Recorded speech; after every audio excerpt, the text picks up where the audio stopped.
All right, ladies and gentlemen, it is Friday night, so you know what that time it is we're going to be on Facebook right now. We just went on Twitter, YouTube, and we are on our flagship over on sportnarium.com/player, and we are joined here by our wrestling champion, our undisputed ruler of the Sportswire Radio Professional Wrestling Universe analyst coverage, and he's also got a New York Islanders jersey, on which I might ask him for in a little while. Why is that? But we are joined here by Mr. Randy Dillon. Randy, happy Friday. Happy Friday to you, Tom. Always my favorite time of the week, getting on time sports with you guys. Checks in the mail. I don't know if I necessarily agree. You might say that, but obviously, good to be with you, my friend. We'll certainly get a few thoughts in the NHL. Obviously, the All Star Skills competition has been going on, and we go into All Star weekend. Certainly, the second half of the season is in full swing. Local teams made some news with your Vancouver Canucks. We'll talk about that, but I got to talk about the WWE right now, and obviously SmackDown's going on. And I was kind of hoping that the Bloodline we're going to come out first here, but I guess we're going to have to wait till the very end and talk about, I guess, so far, any impressions on SmackDown and what's going to happen now between Sami Zayn, Jey Uso, and the rest of the Bloodline. I gotta think that we are close to 3 weeks away this Saturday from the Elimination Chamber in Montreal, Quebec, Canada. Sami Well, Zayn, less than that now. It's hometown. we're 15 days. So I gotta think we are going to see a match between Sami Zayn and Roman Reigns for the Universal Championship. I think it just makes sense. One, they can focus all the attention because the main event announced Cody Rhodes versus Roman Reigns for the undisputed WWE Universal Championship. So the main event's down. So I think it's a good idea to get either get the match done with, or you got to put Sami in the match. So I think most likely they're gonna give Sami the match at the Chamber. Jey Uso's gonna cost him. He's gonna be playing saying, "Man, I cared about Sami. He turned my heart, but I think he's gonna play us all saying, you think I trust this guy?" We saw earlier in the Yeah, year. but do you think they're going to pull the trigger so soon? I mean, the Chamber's in 15 days. I mean, they've been slow burning this Bloodline storyline for months. Whether Sammy's in, he's out, he might be in, he might have to pass a test. And I mean, some people may even think it may go until WrestleMania because while you say that certainly Cody is announced against Roman, we know there's a day one and a day two. Yeah, that's always a possibility as well. We've heard the rumors they want to split the title, so I definitely think you could go day one, the first match in day one, night one, Sami versus Roman, and then night two main event you give to Roman and Cody. Because I think night one main event you have to go with Charlotte and Rhea Ripley. I think so, and I think obviously, if anybody, and we talked about this after the Royal Rumble, if anybody really thought that Sonya Deville was going to beat Charlotte and take that championship, I mean, certainly they're really, really hopeful here. But I kind of feel like the way that WWE is playing this, that we're not going to get Sammy at the Chamber against Roman. I mean, what do I know, right? Obviously, maybe you know something, but the way this is going, I don't think necessarily we're going to get it so soon. That's just my take. If it's not announced by the end of SmackDown, we're going to see Sami Zayn versus Roman Reigns at the Elimination Chamber. It's going to have to take place at Mania at this point because then you have two stories you can really build upon. And I also think it gives time to figure out where Cody's at as well, because to see how he can build up his character, get ready for the story as well. So I think it gives a lot of great opportunity and direction to go. And then you can split up the titles. All right. Well, I want to ask you that question, Randy Dillons. Obviously, you sort of have a little bit of experience in the professional wrestling world as you attempted it. So, what would you do? What would Randy do? Randy, you got the pen here. You got the pen. You get a chance to write everything between today and WrestleMania. Do you pull the trigger and say Sammy in Montreal and that massive response, or do you slow burn this and maybe go to Mania? I slow burn this and go to Mania and make it a triple threat match. Because my reason being, one, Sami can take the fall for Cody so you don't make Roman look weak and then somehow you can say he only took one title. Two, Sami Zayn has all the bloodline has all the attention, and I also don't think you don't want the fans to turn on Cody because we've seen the fans, they can turn if they don't get what we saw in 2014, how everyone thought they were supposed to cheer for Batista. Guess what? It didn't happen. We saw with Kofi Kingston in 2019 how that happened, and he came in. So I definitely think a triple threat match would be the way. And like I said, you have a way to keep Roman still at the top. All right, I mean that's fair. I mean I could certainly see that maybe as a fair play. Although I'm still gonna go with my gut and say that if they are gonna do this, it's gonna be WrestleMania Day 1, Day 2. You pick, and we'll kind of go from there with that. And then when it comes to Charlotte and Rhea, I mean, what's your impression on that now that that match is pretty much official? My two impressions are one. I think the Judgment Day might be done because I watched Rhea Ripley promo. It was a very different promo we've seen with the Judgment Day.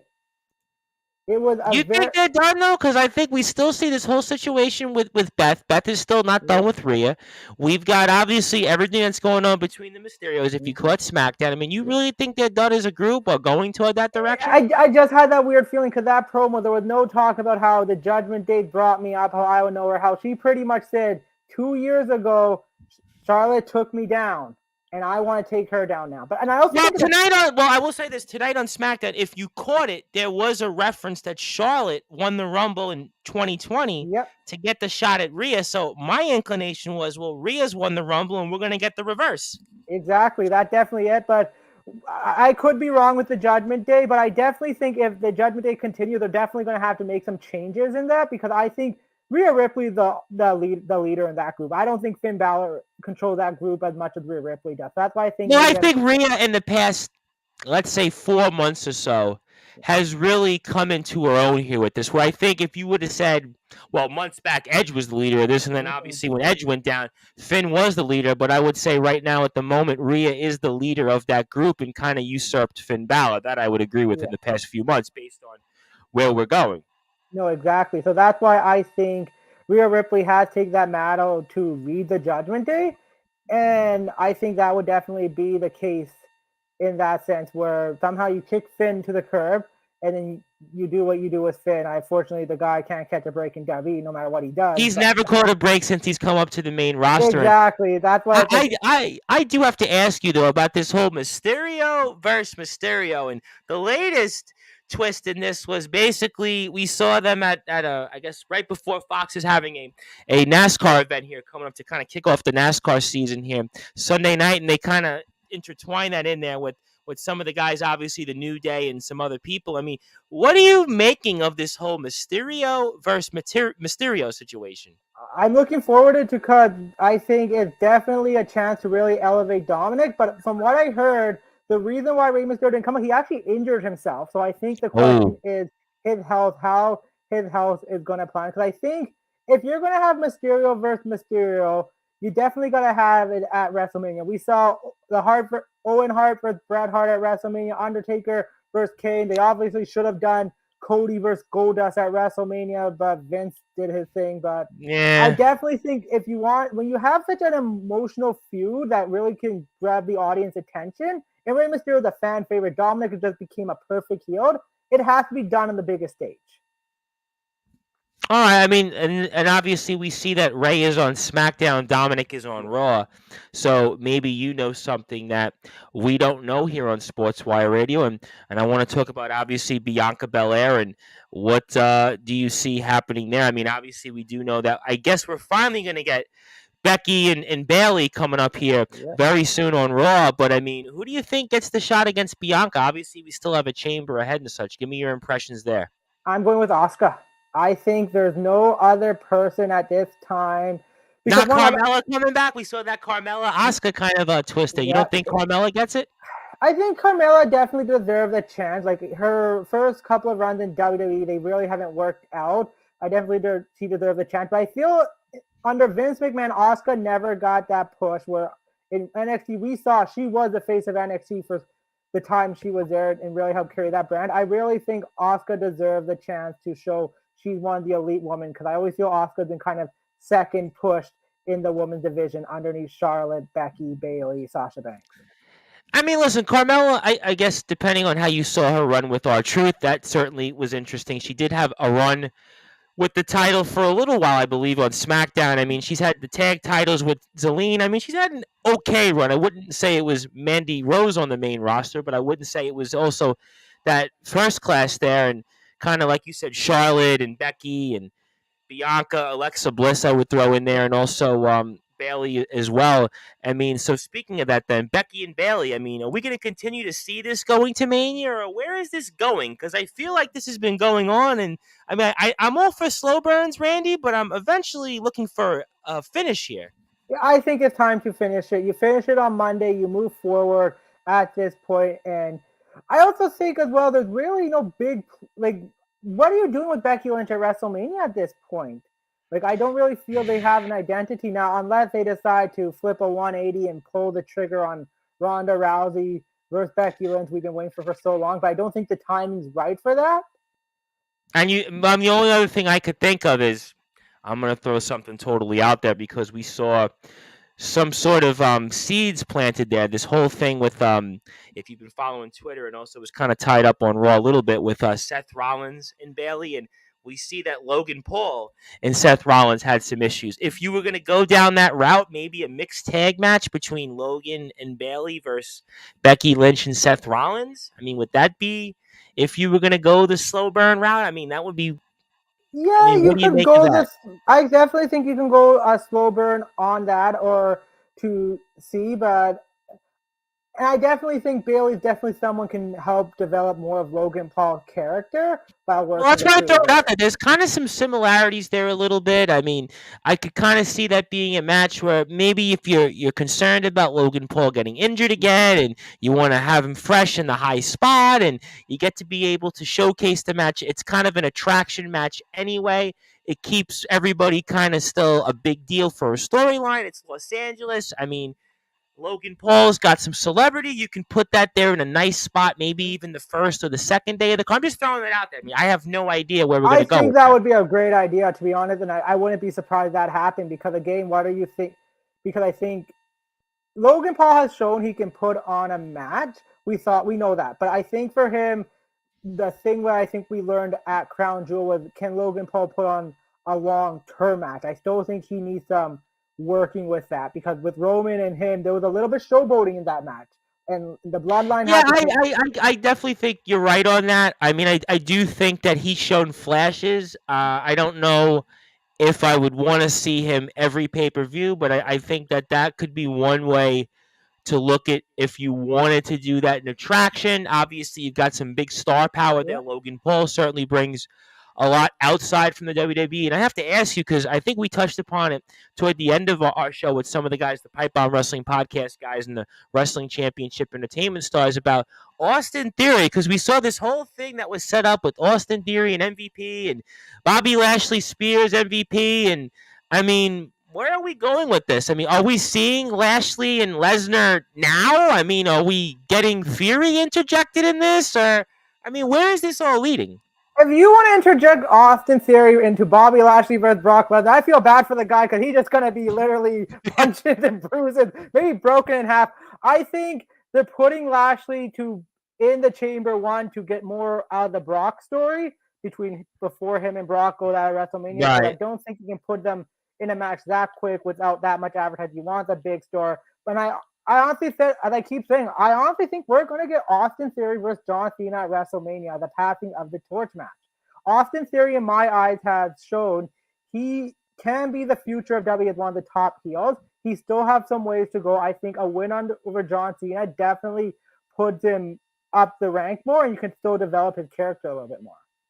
It's interesting. I mean, I know you said it on, I think, Saturday's post Rumble show, but I mean, I need to see something that leads to that point. Obviously, we still have a ways to go here. So maybe we'll figure that out here. And also wanted to talk about before I run real quick and put to the main event of SmackDown because my TV just went out for a second. But I mean, this tag team situation here, it looks like Braun Strowman and Ricochet maybe they're the guys to get a title shot here against the Usos. Usos have been champions for just about almost 600 days now. So I mean, their run we spoke about that in the past. I mean, so do you see anybody really taking these tag titles from the Usos? Do you believe in Ricochet and Braun Strowman? They were building them up a little bit tonight against the Imperium. Obviously, Gunther gets thrown out early in the match. And, I mean, what's your impressions there?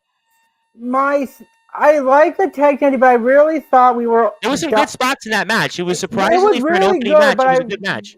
really thought we were past the idea of giving the tag team championships to two random comparators, because under the Vince McMahon era, we saw Vince just throwing two guys together and creating a tag team success. Now, there was some success in that. RK Bro is definitely on the top of the list, so there's definitely success of throwing two random guys together. I think Braun Strowman and Ricochet definitely have some chemistry that They can looked show. like it. They kind of had almost that like buddy thing going on, and they kind of Exactly. almost like a yin and yang. And I got to be honest, I didn't think I'd be into it tonight, but I was into what they brought to the opening match. And I think right now, with how things are going with the Usos and how powerhouse Braun Strowman is, if they're going to drop one of the tag team titles to someone, it might be a guy as strong as Strowman and the skill of Ricochet, because they're definitely in a unique Well, you brought element there. Strowman back, right? And Strowman during the COVID era was one of your world champions. Yep. And when he left the company and he was released, he was in a main event storyline. Obviously, with Bobby Lashley was a part of that as well. And then he comes back here. He's been around for, I guess, about maybe 7 or 8 months now. And you really haven't done that much with him. So I would kind of think this would be a good way to throw a bone. And Ricochet has been kind of on the edge of interest here. He had the Intercontinental title for a little bit. And obviously, he won the little World Cup tournament that they had. So I think, in a way, it would. I think they would do a better job with the tag titles if you're going to go that route versus if you went with McIntyre and Sheamus, who seem like they are still together for a bit, but they have their own things they're battling. Exactly. I think if you're going to pick a tag team, Ricochet and Braun Strowman, I think have a little bit more chemistry. I think definitely they can go on the route of the big guy, the small one, the muscle, the athletic, the agility with Ricochet does make some sense. So I think they could definitely put some stories and put on some good matches. If Braun Strowman showing the big man, he can wrestle. I always thought Braun Strowman really could move in the ring. I thought that he could do different spots. I thought that he was somebody that could mix it up on the outside. And I always thought that he kind of got a raw deal, especially the first time he got released. I remember being on Sportswire Radio. We were speaking with one of our wrestlers, the asset Stephen Cross, who was a big fan of him. And we were speaking about him, and we were kind of surprised and taken back. I remember actually right after he had got released, before that, we were actually previewing that match. He was in his last one for the championship, and I actually thought he had a chance to come away back with the title. So, I mean, it would certainly be something to see if he could get some gold and maybe get a little bit more, put him back to where he was. And we are here on Sportswire Radio, speaking all things related here to some wrestling and also some NHL here in a little bit with Randy Dillon. And Randy is the host of the Hockey Fan Chat. You can follow Randy on Instagram and Twitter at Randy DHILON. And also you can listen to him on sportnarium.com/player for the Hockey Fan Chat shows. We'll definitely get some shows, I know, right after the NHL All-Star break, as the NHL season is coming down to the stretch here. We're about 2 or so months away until the postseason. As crazy as that sounds, it feels like yesterday was the start of the season, and now we're in February, so time does fly. I know it's cold out there in Canada, cold out here in New York, but listen, we've got 6 more weeks left of winter, and I know that means that the NHL season, and the best part, I think the best part of sports when it comes to the postseason is always the NHL playoffs. So we'll see how the locals do. We'll talk about that here in about 5 or 10 minutes, and we are here with Randy. And I'm thinking about you right now, Randy, before I get to AEW, because I see this new Roman Reigns shirt with Paul and Roman in the background. I'm like, this is a Randy Dillon shirt. This is just tailor-made for Randy Dillon here. Randy, I see you wearing this shirt. I have to get it. I'm seeing it as well. Beautiful. It's a good shirt. I have to say at this point, if I didn't have so many wrestling shirts to begin with, because people always ask me, the running joke is, what's your wardrobe like? And I'm like, well, it's pretty much wrestling shirts. I went to a kind of a fancy sort of steakhouse here off the air a couple of nights ago with a few different supporters of the show, and they were like, dress nice, it's business. And I'm like, well, I'm going to go in my wrestling shirt, though. And that kind of made some of the people look different. But hey, that's me. But I want to talk about AEW for a few minutes. Obviously, we see Wardlow return. Samoa Joe gets back the TNT title. We see, obviously, Bryan Danielson marching forward, it looks like, to a showdown with MJF. And Moxley gets evens things up a little bit with Hangman Page. And give me some AEW impressions here real quick before I ask you some thoughts on the NHL. For sure. AEW's impression. Definitely we're going to get Moxley. Brian versus MJF in that Iron Man match. I definitely think if that match goes down and if MJF can deliver true great performance like Brett and Sean did with Brian and MJF did, definitely he is a franchise player. With Jon Moxley and Hangman, I liked the match, but I didn't. It was very noticeable to see Jon Moxley cutting himself. I really felt. Yeah, I know. That was the talk of social media with this whole job. So Like I understand the blood, but if you're gonna bleed, you gotta hide it because again, you gotta make that illusion make feel you're getting beaten up, you're busting open. You're just the one cutting yourself in broad daylight. Like you're I really think X-Pac, years ago, I think there was a Raw, and I'm surprised nobody brought up. I'm pretty sure X-Pac got in trouble with that. It was like he was supposed to go out. I guess it was one of the DX when DX were heels, and he wound up. I'm pretty sure if I recall correct, because I have a very good memory. And he was supposed to, I guess, go out like underneath the apron, and he wound up like doing it where like you kind of saw him pull it out, and I mean, there's a certain code I would think if you're gonna go out there and blade where nobody really sees it. I mean, I just that it was just just way too obvious. it takes away your credibility. It ruins the pizzazz of professional wrestling. We know it's fixed. Like we know everything fixed, the results and stuff. But Right, right, it's still right. a performance, and we want to see the smoke and mirrors in it. And when you kind of ruin it, it really destroys. So I definitely think something got to be related there. With the return of Warlord, I like it. I think it should have been done a little earlier. I was not a fan of Darby Allin dropping the title like that right away, but I understand why he's doing some TV, some filming thing. So I really thought maybe could change the story. I know AEW doesn't really do the whole champion get disqualified DQ or count out, but I think it would have been maybe a little bit better to that with Samoa Joe than give the title to Darby, make him drop because I Well, I mean, feel if you're gonna play footsie with the titles, the TNT title would be the title. I guess you would do that with. I mean, because you're not gonna do it with the world so much because it's the world title. I mean, what did he have the title for? If I'm not mistaken, a little over a month. Darby had the title. I mean, it just kills your momentum as well, I find, especially because Darby Allin really think about it since his match with CM Punk back in 2021 at the All 21 when Out he pay came per back. view. Yep. He really hasn't been anywhere, and I thought he was finally getting momentum, finally getting that push, and now, unfortunately, what happened definitely dropped. I'm very interested in what they do with Warlow because I said it felt like with Warlow they buried him, getting dropped the title. Now they brought him But back like Wardlow, I feel like I've said this in a few different shows, and Anthony Finkel is tuned in here. Anthony Finkel's probably like listening to us, and he doesn't know some of these names, but he does appreciate the wrestling talk, which is great. But I always felt like Wardlow, in a lot of ways, could have been, let's say, their next Ryback, certainly their next Goldberg, and then they kind of like. They seemed like they were going that way with the whole MJF storyline. He broke away from him. The fans were behind him. And then they kind of like left him here, kind of left to hang out to dry almost. exactly, and if you keep the title on Joe, it pretty much you're really giving Warlow no opportunity to come back and build up. Now, the other thing I do want to mention about MJF, we haven't heard much of the bidding war of 2024, which is 11 months away.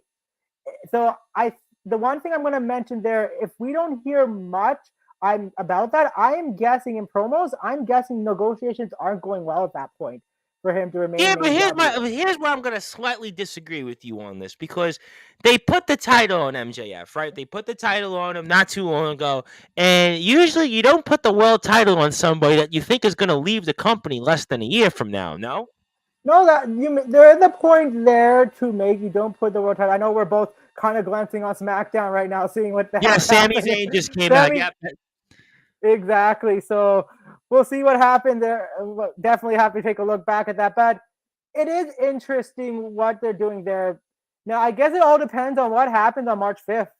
Does he keep the title? I think if he keeps the title, then they're more likely he'll resign. See, But if he I don't drops the think that title, you should see. I know it's a tough one because Brian Danielson, there is people out there that want to see him get the title, and he hasn't had the title yet here in AEW. But I'm of the mind that Brian Danielson doesn't yet need the title in AEW. MJF has only had the title for a few months.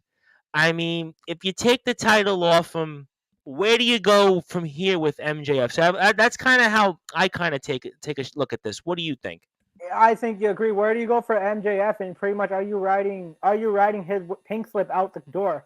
Are you giving him direction, saying, "Okay, there's the door. We'll see you later." So And the other thing I think that's so fascinating about this, and I know I'm sure we'll talk about Sami Zayn here in a couple of minutes, but I mean, the thing that's so fascinating about this is you talked about the Iron Man match, and I heard you talk about Brett and Shawn, right? I mean, obviously, we've seen The Rock and Triple H did an Iron Man match years ago. I mean, there's been Flair and Steamboat. I mean, you can go down the list of different types of 60-minute matches. Plus, we even did a segment here on Sportswire and WCE where James Marshall and Nicholas Crenton did one. But MJF has only wrestled, Randy, in the last year plus I think 10 matches, 11 matches. I mean, so Bryan Danielson, we know, can do it. But I just had on a guy that's a wrestler earlier today that's turned a filmmaker, and he was telling me, well, I'm in the ring for 5 minutes and I was gassed. MJF, Randy, has not wrestled many matches. Are we even sure that he could even put together a match like this? I am so curious on how is he going to be able to, especially to the fact that he's only wrestled 10 matches, if that, in over a year. I mean, you have to talk about that part because when you spoke about the Iron Man match, I mean, Brett and Shawn were wrestling 300 matches a year. When The Rock and Triple H did it, I mean, they had done, again, hundreds of matches. MJF's wrestled a handful of matches. No, you're absolutely right. This is going to be a defining point for MJF. Like, this performance here is going to be because when you have a wrestling match for 30 minutes is long enough between two guys. But to go an hour, you have to carry it as much as the opponent does. And you have to deal with a crowd. You have to keep the crowd in. You have to be able to pace yourself. It's when you do a 20-minute match, it's a lot. You talked about 30, right? But now we're talking 60. Yeah. You have to keep them entertained. You have to tell it pretty much you have to tell a good enough story.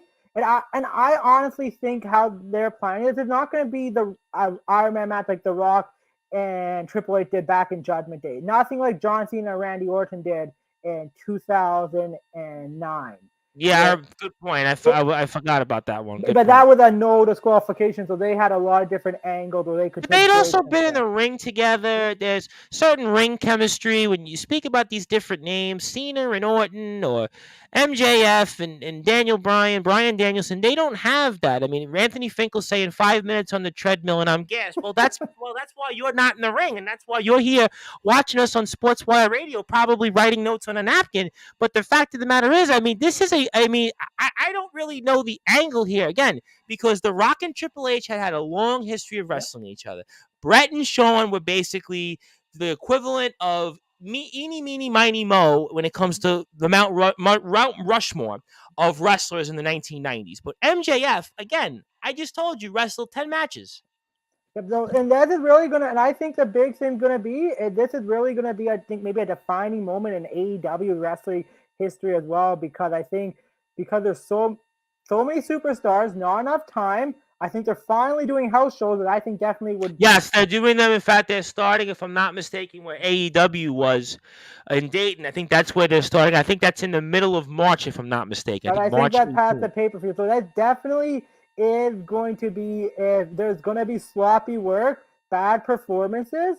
And then also as well, the spots in AEW aren't the cleanest spots there as well. We know Bryan Danielson does have a history of concussion. In a long match, you're going to make mistakes like that.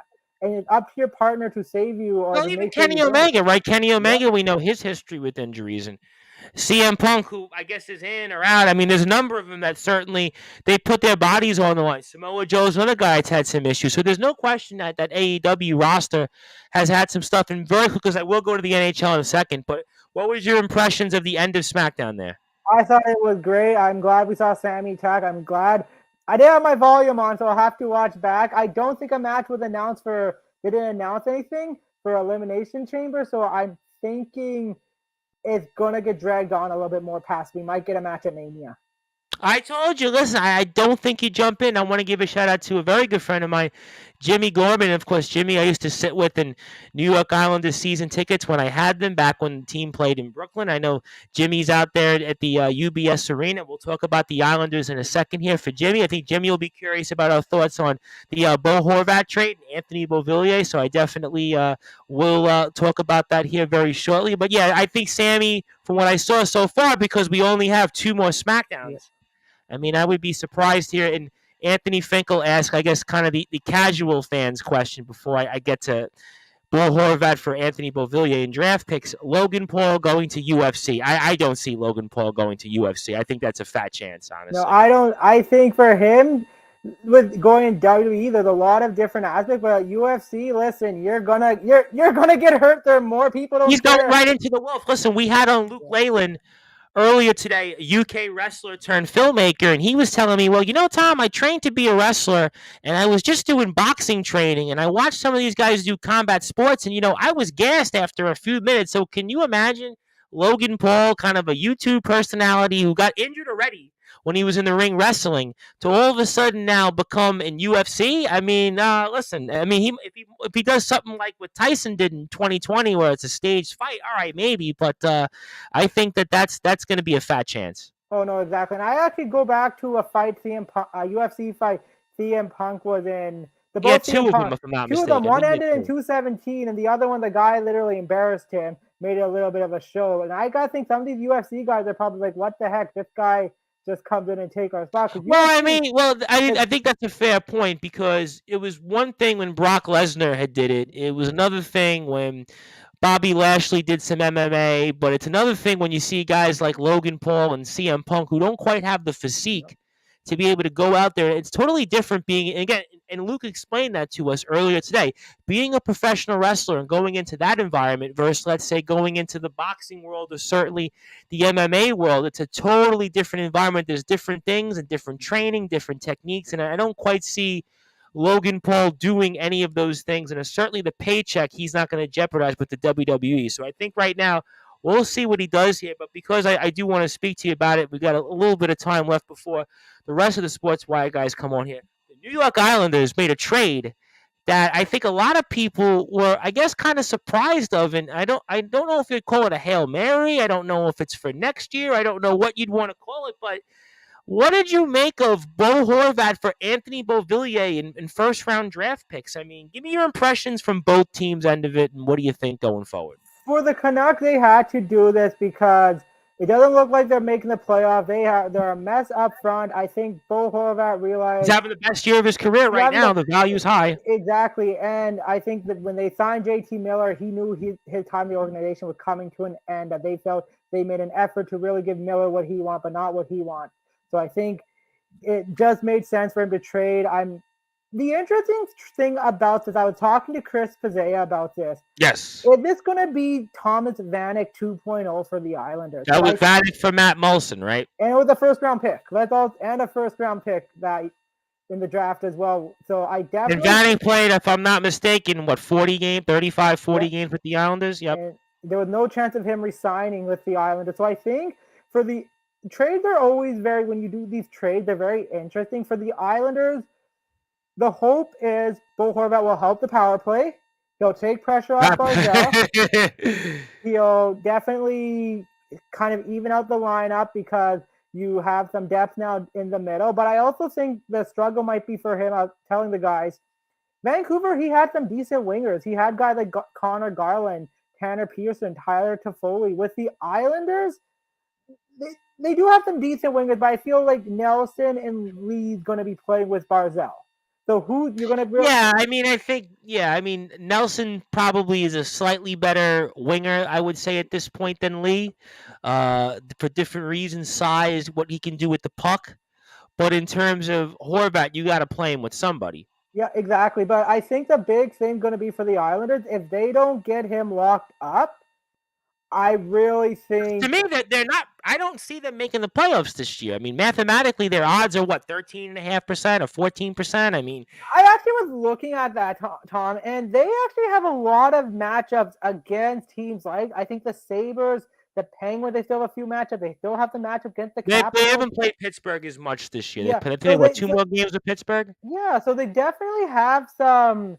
With the remaining 30 games or so, they have some control over their But the other teams have games in hand on them, though. That's what I would remind you of. That those games in hand at this point, as you know, they're essentially 3-point games. So, you might be 2 points behind Pittsburgh, but if they've got 2 games in hand, I mean, they can essentially pick up as many as 4 points, and that does put you back a little bit, no?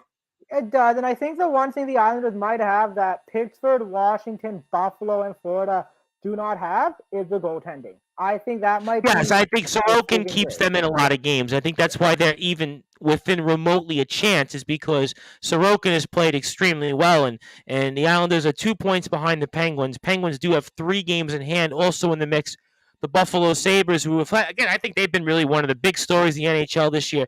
Panthers have played a little bit better, and Ottawa's kind of snuck up in here a little bit. I mean, they've won 4 in a row, and they've I think finally look like they're competitive. So I mean, they're also in the mix. Can't count those teams out as well. Detroit has also, I think, 4 games in hand on the Islanders, so you'd have to keep Detroit in the mix. Although they got off to a strong start, but kind of have tailed off a bit. So I mean, that's the one danger I would say though, is that you're basically in a crapshoot. I mean, you're in a crapshoot of these teams. It's very hard to really make up a lot of ground.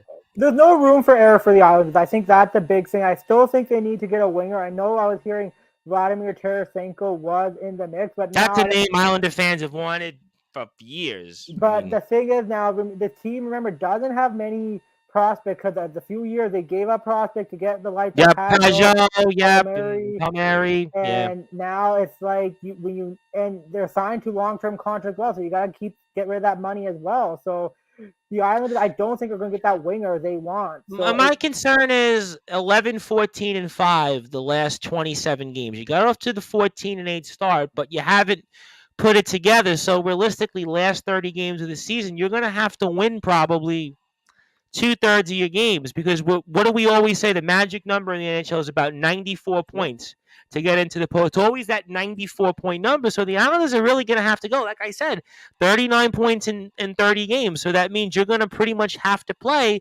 close to 2/3 of hockey between losses in overtime and wins in regulation or combinations. And the team hasn't played that great in overtimes. They do have a couple of wins under their belt going into this, but we'll see what happens. And I did have to ask you, what was your impressions on the skills competition here? And will you be watching the All-Star game? I haven't watched the All-Star game in years just because I just feel the players are not trying. They don't really care, become the goal scoring fest. But I didn't get much to watch the skills competition, but while I was reading it online, I hear it from what I've heard. I have to go back. It was it was just bad. Like, fans were really upset with how it was run. So what do we do then with the, I always talk about this every year. I've been doing this for 4 years, and people complain about the NFL's All-Star game. People complain about baseball. And Chris Pizzea, who's going to be on here in about 5 or 6 minutes, says Vanek 2.0, if it is, it'll be a disaster. And he also says the skills competition was a snooze fest. So what do these sports do, especially the NHL? I mean, ratings are already down to begin with. They're on a different network, and I mean, people seem to be, like you said, tuned out. You haven't watched, so what do they do? I think they gotta get some people in there that drag interest. Like, I think for the NHL, you gotta get. You have the diehard fans like me that will watch. Well, but absolutely. You also, I always loved a good hockey game, and I mean, always. You need to find a way to get the casual fans' attention. I really felt this year with the TNT. The Wednesday night games on TNT, the matchups haven't been really entertaining. Like, you want to get as much as Connor McDavid on there as possible. You want to get much of these big stars, these big rivalry games. You don't want these. You want to get competitive games on the network. Well, we had Chicago, like 4 times already this year on TNT. And like Chicago, they're not. 5 years ago, it would be a great story to have the Hawks, but they're not there anymore. What do we get? The Ducks, I think, a couple times also this year. I mean, it's like you're not getting these. But you want to build off what you had last year. You want to build off of what the Rangers did. So then, is Wednesday night the right time? Should they put it on a different night? I mean, Wednesday night's always like.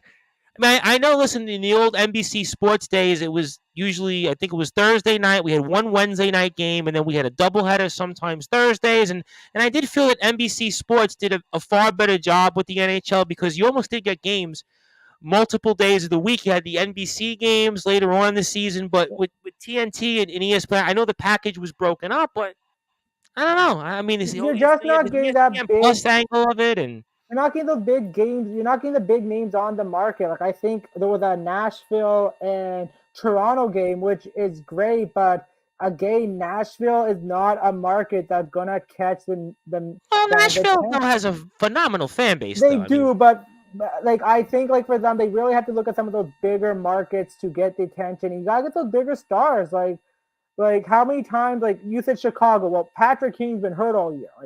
Like they're one of the worst teams in the league. Also terrible. They're terrible to watch. I don't want to watch them. At least, like, Even the Islanders were on a few times, and the Islanders are, tough to watch. I got to be honest. And Justin Gianelli, who's going to be on here in a few minutes, a big New Jersey Devils fan, says, I saw your comment in the chat before I got home and made me not want to turn it on.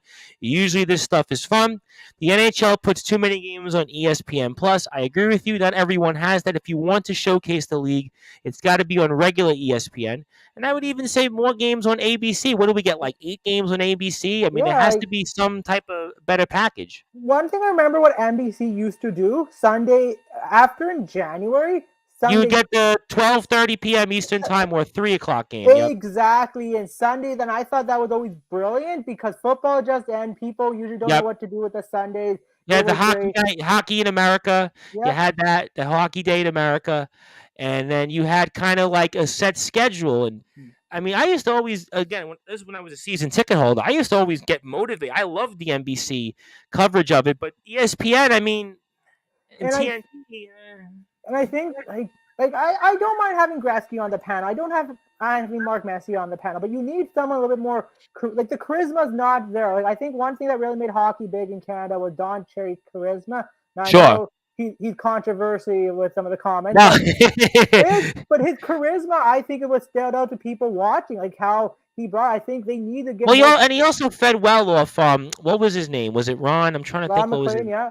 Ron McLean. He fed very well off him. Like you need charisma. Like I feel like sometimes the NBC, the TNT, the ESPN, they all agree. What I always remember was sometimes you need guys to disagree. Like I know people don't like Mike Milbury, but I loved him on TV because he was always that little prick that really got that said. Yeah, no, I mean, I listen, but I agree with you on that. And listen, I think NBC had far better coverage so far in the year and a half for the league. And I mean, we're going to have to get used to this because we have 4.5 more years of this. I mean, and unfortunately, I think the way things are going, it's going to be a lot going into streaming services because that's obviously we spoke about this with the WWE's deal coming up and obviously MLB we see with baseball they're on other streaming providers and I think unfortunately that's kind of the way it goes here. And Justin says I miss Doc Emmerich. I think that's a big thing as well. Doc Emmerich was king.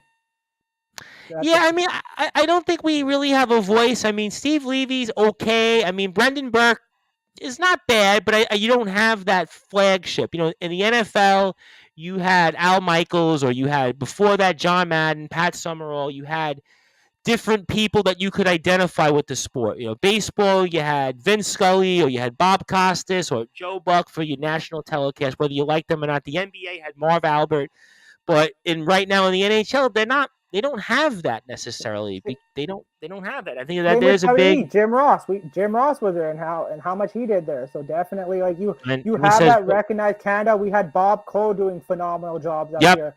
I've actually seen some of the Canadian telecasts because you guys have Rogers Sports Network, TSN. So I've seen some of that stuff on there because I always say there's a way I actually get these channels. But hopefully, listen, I hope the game is enjoyable. I have always been a very, very loyal hockey fan. I always loved going to hockey games. I had the good fortune to go for about 4 years when the Islanders were in Brooklyn. So I hope to be back on there. So I want to give you the floor. I want to give you some closing thoughts. Anything else you want to plug, share, or say before these rest of the guys come on? And I like you having as the opener here. And I think the Chamber is a Saturday night, not a Sunday night. So I might be on the air after the Chamber. We'll see what schedules, who wants to come on. But floor is yours. Anything else you want to plug? And fire away there, my good friend. Thank you very much. No, it's going to be interesting what's going to happen with Sammy. From what I could tell, what I watched, I don't think we're going to pull the Chamber match. And I actually think we're having 3 Chamber matches. So definitely, I think I would, if you really want to focus it, saying the Elimination Chamber, I definitely think having a Roman and Sammy match might not be the good idea because one, the time for the Chamber matches to tell a good story is important.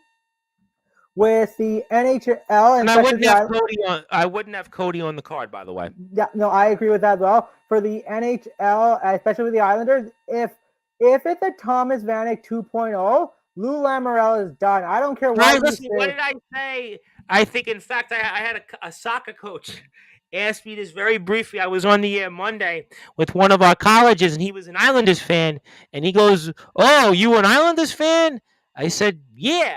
he said, "What did you think of the trade?" And I said, "This was a Hail Mary to save Lou Lamoriello's Yep. job." So that's kind of what I think. So Exactly. If this Bo Horvat doesn't resign the Islanders, they'll get even if the Islanders make the playoffs. Like what you're gonna have a consolation prize playing Boston? Like unless well, they go that's on a why fall run. I'm really not sure that this was the greatest of trades because I look at it again. The Islanders really aren't. This is not going to make them a Stanley Cup contender. I mean, this is not going to really put them into the elite of the league. I mean, this was a move you should have tried 2 years ago when you were going off back-to-back conference finals. So you don't really have those, I think, avenues you're building into it. But that fan base is content with that. I mean, there's certain fans that they have, whether it's the blue and orange army, where, they're happy just, they get little freebies from, from the management and such. And I think, unfortunately, it's a franchise that just, they're kind of like in this perpetual motion. I mean, they're not really the worst team in the league. They're not the best. And I think this move doesn't really advance them because they need D help. They need that. They need some help in terms of, I think their fourth line is not what it used to be because they're past their prime. So you have that stuff that wins you these big games. They don't have them anymore. And also, let's put it this way: this is a move that should have been done when Barry Trotz was coach. Like I think Absolutely. Lane Lambert's a great coach, but he's an unknown territory. This is his first year, really how things are going. I think this is something should have been done when Barry Trotz was still at the helm, because I definitely think it would have helped him. Which goes back to my point was that to me that this was the move they needed to make 2 years ago when they lost in the Eastern Conference Finals off a shorthanded goal. That was when you needed to make the move. Now you're making the move where you're basically on the peripheral edge of the playoff race, and even if you get into the postseason, where are you really going to go? At best, what are you? At best, wild card one if you luck out. I mean, this is a move to me that, I don't know. I'm happy about it. I'll definitely love to see Bo Horvat. I always enjoyed watching him play when the Canucks would play the Islanders, and I got to see him live a few times. But I don't think this is a move that's going to win you a Stanley Cup. But, we'll certainly see what happens. Yep, no, exactly. And then, listen, after the All-Star break, trade windows open. We were talking about the boys, about the talk about Billy with the Rangers. Are they going to go after Timo Meier? What are the Devils going to do? They're in a position, most likely they're going to make the playoff. Are they going to address the wing? Are they going to address their depth? Or how that team like the Capitals and the Penguins are going to address to get back in the playoff? And then what a team like Boston does during the off. How about a team like Tampa Bay? What does Tampa Bay do? They've gotten red hot all of a sudden. The Tampa Bay Lightning. Everybody forgot about them. What do they do? I think they're fascinating. What do the Maple Leafs do? I mean, the Maple Leafs still haven't won a playoff series in close to 20 years. I mean, what about the Panthers? I mean, the Panthers are a team that I think nobody thought they would be where they are in the standing. There's a lot of question marks here. Where Patrick Kane's going to allow the biggest trade block off there at all. So I know Justin's saying Devils need score. Justin, I think the Devils are fine. I really think the Devils need depth and toughness if they want to really. Well, that goes to my point. You need that bottom six depth. You need almost kind of maybe another physical guy, almost like a Cal Clutterbuck or a Casey Cizikas type. That's the move, but that's what wins you playoff games. But Randy Dillon wins us here on Sportswire Radio each and every time he is on the air with us Friday. It's our opener. And Randy, my friend, obviously I can't thank you enough. I'm looking forward to some more wrestling coverage. I'm excited to see what happens on SmackDown and Raw next week. I mean, I'm even watching MLW now because MLW is on Reels. I watched Impact. That was interesting with Mickey Impact was good last night. And Tommy Dreamer. I saw that. And that Bully Ray segment had me fired up. Masha Samolovich was speaking in Russian, and Bully was looking there. And then Tommy Dreamer comes out, who looks like, he's got to be like 400 pounds. And, God bless him. And then we saw the main event where Sami Callihan gets the win. I mean, I got to say, the last couple of Impacts, Santino Morella's the director of Authority, the DOA. I mean, Fandango's in it. I got to say, Impact I'm getting into right now. They're making a comeback here slowly.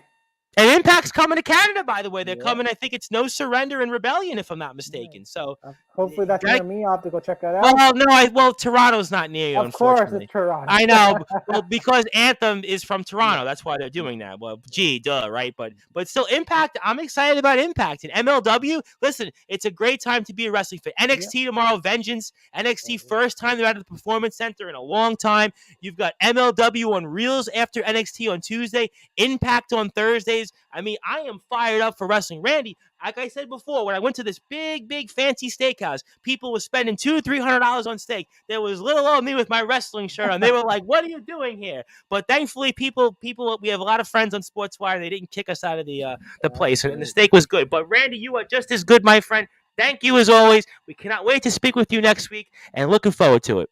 Thanks, Tom. Have a great week.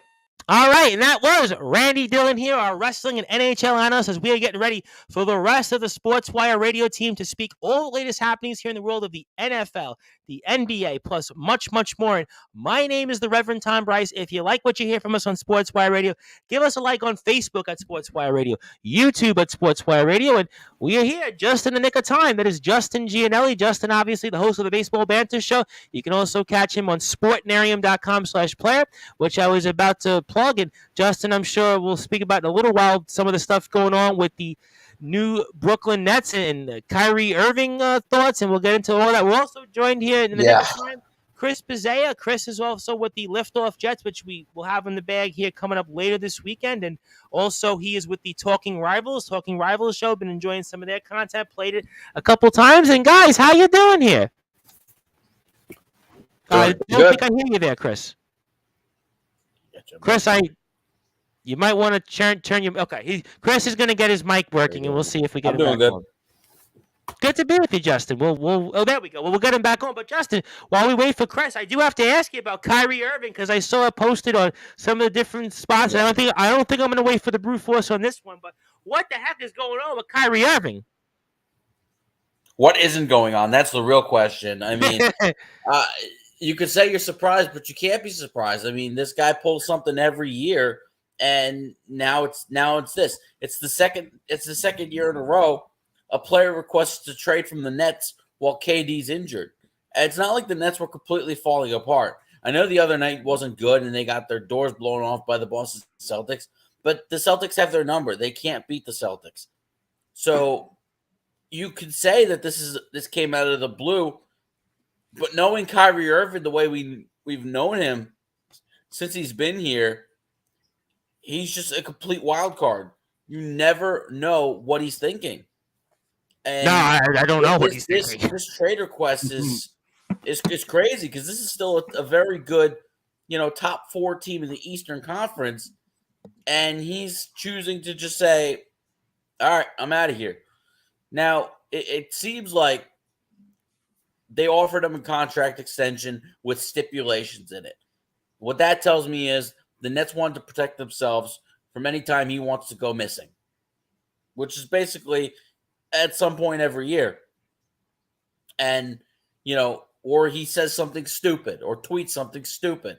I mean, it never ends with this guy. So you know what? At this point, good riddance. Go if you're in the Nets, go get what you can for him, honestly. Go recoup some draft picks. Go grab a player or two. Look, if I got to take back old man Westbrook, whatever. I'll do it at this point. If Kyrie wants to go to the Lake, I don't care where Kyrie wants to go. I want to trade him where we get the best offer back. Forget where he wants to go to the Lakers anyway because they're not exactly going anywhere either. I mean, he makes them better with LeBron. He makes them better. He does make them better with LeBron and AD. I'll give you that. And the Western Conference right now is very bunched up. It's a total crapshoot. I think it's like if they win a couple of games, they're in that 7-8 spot.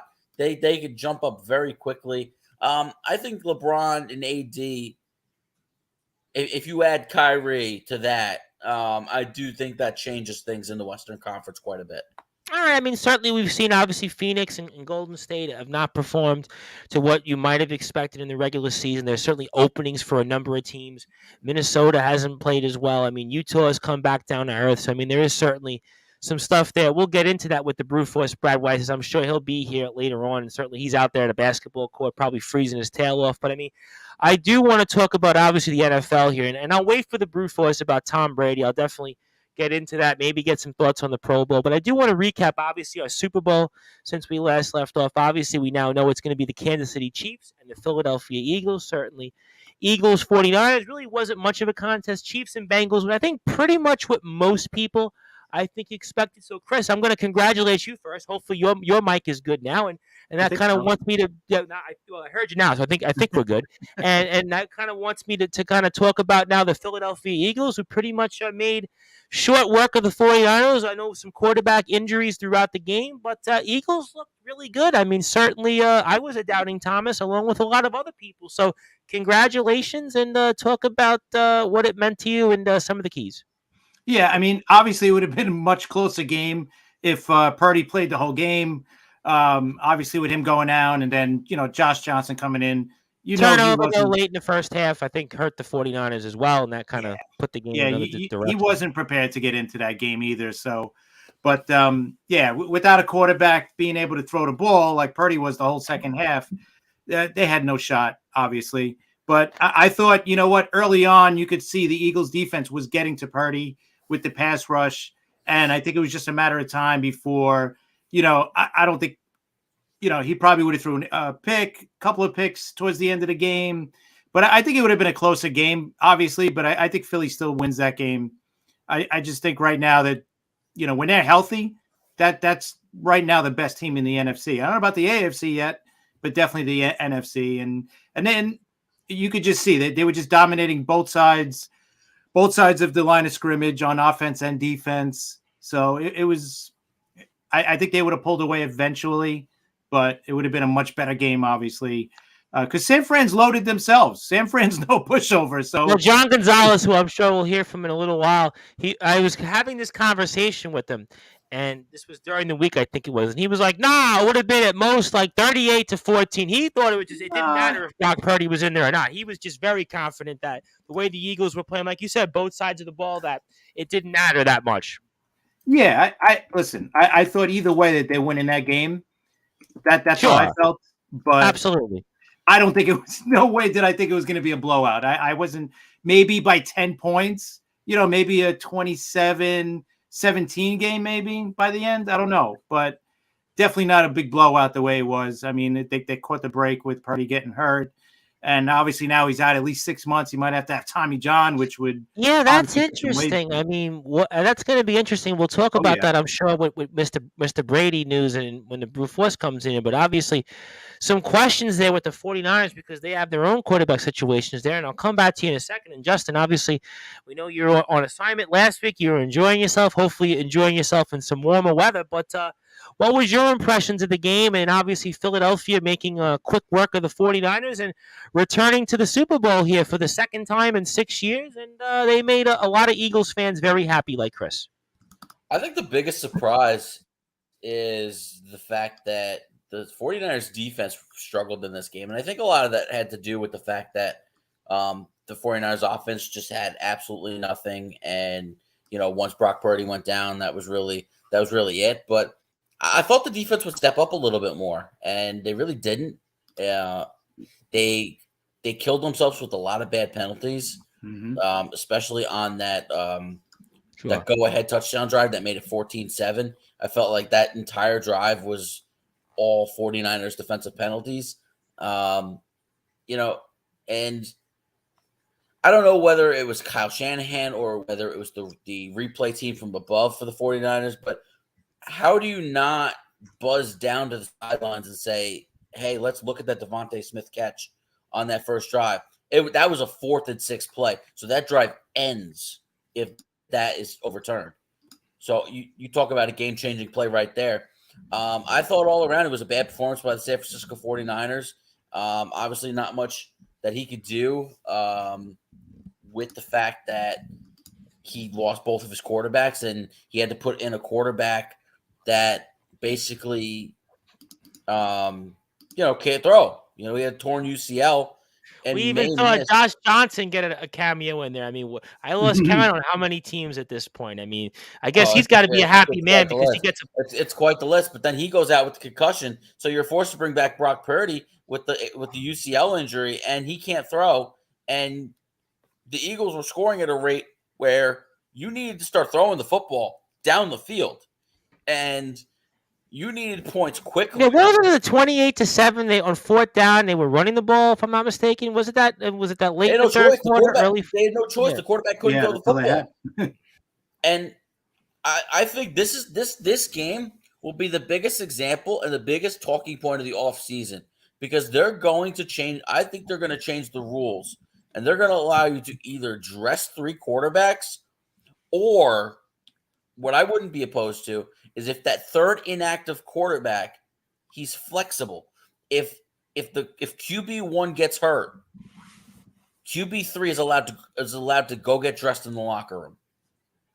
But let me ask you guys this question. I mean, They- okay, I mean, I think it's an interesting conversation. I'm sure we'll talk about it in a few weeks when the season's over. But I mean, would a third quarterback or an inactive quarterback, considering they wouldn't have had those reps, would they have made that much of a difference in that game? I mean, Probably not, but what Justin is saying, like they used to sure. have the rule where they were allowed to dress the third quarterback, the quote unquote emergency quarterback.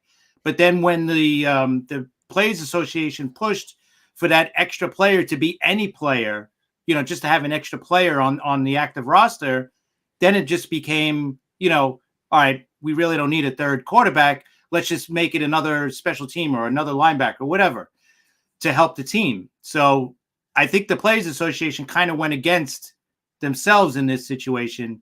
But I think, like Justin said, I think they are going to do something where they have to have a third quarterback, because forget about winning or losing. It was just awful football to watch, because that whole second half, you knew it was going to be Purdy, handoff, Purdy, and Yeah, I didn't think much of the game. No, after the that. whole second half was boring because you knew what was happening. And if you told me prior to the game, Brock Purdy's completion percentage would be 100%, and the Niners get their doors blown off, I would not have believed you. Right. But that's what happened when he Right. threw two passes in the second half after the injury, and they were like 2-yard dink and dunks. Right. But I mean, you really do. I'd rather have a third quarterback on the roster than have to go to an emergency quarterback. Absolutely. And it's almost like how the NHL has the emergency backup goaltender. Now, he's not a professional hockey player. They do have a guy who has hockey. I remember I was in an Islander game one year where that actually happened, where the emergency And there was a guy last week for the Oilers, I believe, who got onto the ice the last 2 minutes of the game because it was a blowout, and the starter got ill before the game, so the backup started the game, and because it was out of hand, they let the emergency backup goaltender on. There's always 7 inactives before the game, right? You drop the roster to 46 for game day, but amend the rule to where if the quarterback that's inactive is allowed to dress if QB1 goes down. If QB1 goes down, you tell your third quarterback, okay, you go to the locker room now. We need you to get dressed. Or just let him dress and only bring him in unless. Yeah, that's fine. You can do that too. That's all. Yeah, you can do that as well. Yeah.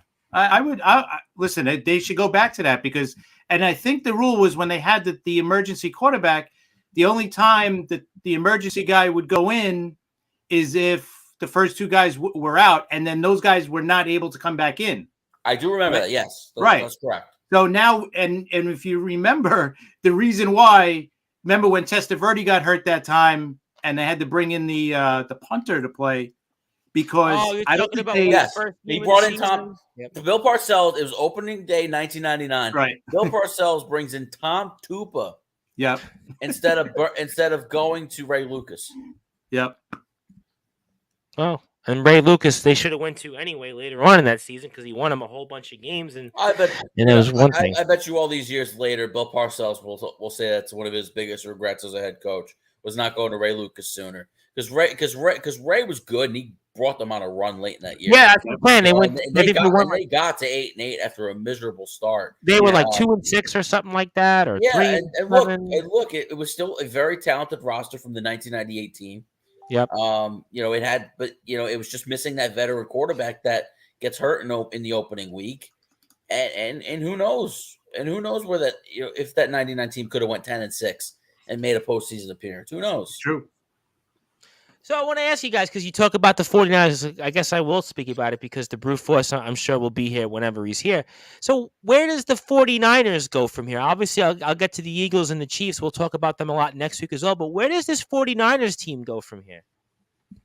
I think, listen, they still got Trey Lance, right? He's coming back. So they used a lot to move up to get him, right? They traded a lot to move up with that guy. And he's still this will be his 3rd season. Yeah. So I think he's the guy. I don't think they're going to re-sign Jimmy G because that's going to cost them a lot of money. If you heard John Lynch and Kyle Shanahan the other day, he's gone. Yeah, I think so. And they'll just cross their fingers and hope Purdy gets back at some point. and hopefully Trey Lance actually turns into the guy that they think he is going to be. So let me ask you then. You mentioned Trey Lance, and we saw what Brock Purdy did. If he's healthy, obviously 6 months. If it's 6 months, he would be ready by the start of the season. If it's not 6 months and it's long, you know what? If I'm the 49ers, I can't expect Brock Purdy to play in 2023. I really can't. I mean, this injury happened at the very end of January. If he's not ready, then obviously Trey Lance is the guy. But I would go with Trey Lance, and then you sign a backup quarterback. To Carson Palmer type. Yeah, maybe you sign Andy Dalton or something like that. Just something simple. You get somebody to back up Trey Lance. You make this. Well, how about one Baker Mayfield? Sure. Yeah, I think Mayfield is going to want to start her. He's going to want to start. So, but you bring him. You could argue if you really don't believe it. You could argue that if you really don't believe in Trey Lance, Baker Mayfield could beat him out in camp. And that was my point. But that's exactly my point. And they don't want that.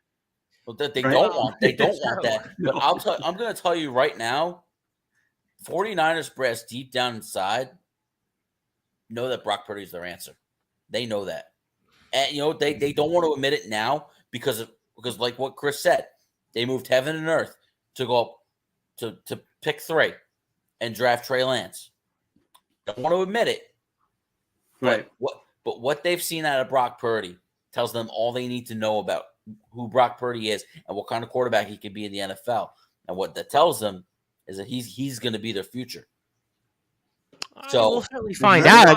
He's going to be in doubt for 2023 because of this UCL situation. I would not count on him playing in 2023. I mean, if it's Tommy John, I agree with you. If it's Tommy John, you're looking at see you in 2024. And you know what?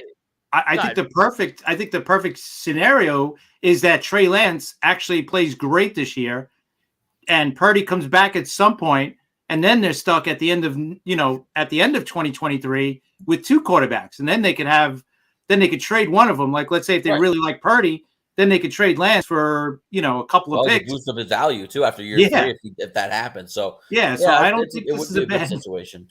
It's not a horrible situation for sure. Right. So do we think then the 49ers will be able to come back once again and be a team that'll be a force to be reckoned with here deep in the postseason? Without a doubt. Of course, as long as that defense is intact or somewhat intact, of course. I mean, and the offense. And what Kyle Shanahan does, and what Kyle Shanahan does with his quarterbacks, because we really haven't gotten to see the true Trey Lance. He got hurt in week 1.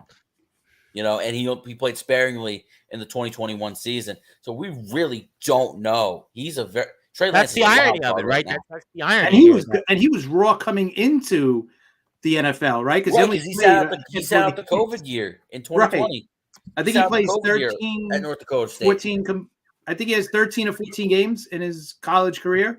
Right, he had the one season, and so he's raw to begin with. This guy has not even thrown 500 passes in his career. College right, pro. That's not a lot. He was a running more of a running quarterback than a throwing quarterback. So he was going to be, he was going to take at least 2 or 3 years to progress to whatever they're going to make him into. So I just hope that sitting on the sidelines this year, albeit unfortunately being injured, I hope that sitting on the sidelines really gave him some insight on how to play the quarterback position. And 2, you got to remember they're going to add in a lot more RPOs, a lot more zone reads, and that with Christian McCaffrey in itself could be absolutely deadly.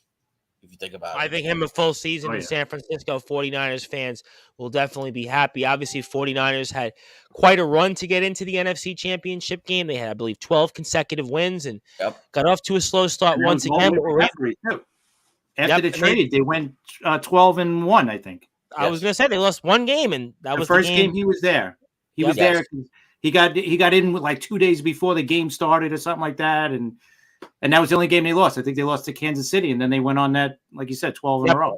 Yeah, they wound up having quite a run, and they get to the 3rd championship game appearance, at least in the last 4 years. So 49ers have had their best run in quite a while. Harbaugh also did the same thing. I think Harbaugh was 3 consecutive championship games in a row, 1 Super Bowl appearance in between that. So 49ers, maybe they're on the verge of another run here. And Eagles, I'm sure we'll definitely talk about a lot more between now and next week. And then going over to the AFC side, and boy, the Bengals and Chiefs, it was pretty much as advertised here. And Mahomes certainly did the best he could, but Bengals got off to the slow start, but they were able to weather kind of the storm there in the first half, get a little bit of momentum. We're able to get a couple of points at the end of the half, and the way the game was moving kind of felt in a lot of ways like last year. And just when you thought the Bengals were going to find a way here, Chris Jones makes a big sack, and Chiefs get the ball back with, I think, 39 seconds. They get 1 first down, and then the one time Patrick Mahomes runs, he gets a first down, and then afterwards, certainly if you're a Bengals fan, a Bengals player, it's going to live in lore. And I was even hearing one Bengals fan talk about this on the radio, about the fact that there was 4 holdings that should have been called, and that wasn't called. And Bengal fans, certainly maybe they have a valid point about that, but that roughing the passer certainly changed what would have been, I would say, what, a 50-50 kick, and the Chiefs find a way and go to the Super Bowl for the 3rd time in 4 years. And what was your guys' impressions on the Bengals-Chiefs rematch? Tremendous. It was really an excellent game. It just showed you that they're 2 of the best teams in football, and this is a rivalry that's just beginning. This is back-to-back AFC Championship games for the Bengals and the Chiefs, and I wouldn't be surprised if there's a few more in the coming years. Joe Burrow's a tremendous quarterback. We all know how good Patrick Mahomes is, and he's off to his 3rd Super Bowl, looking for a 2nd Super Bowl victory.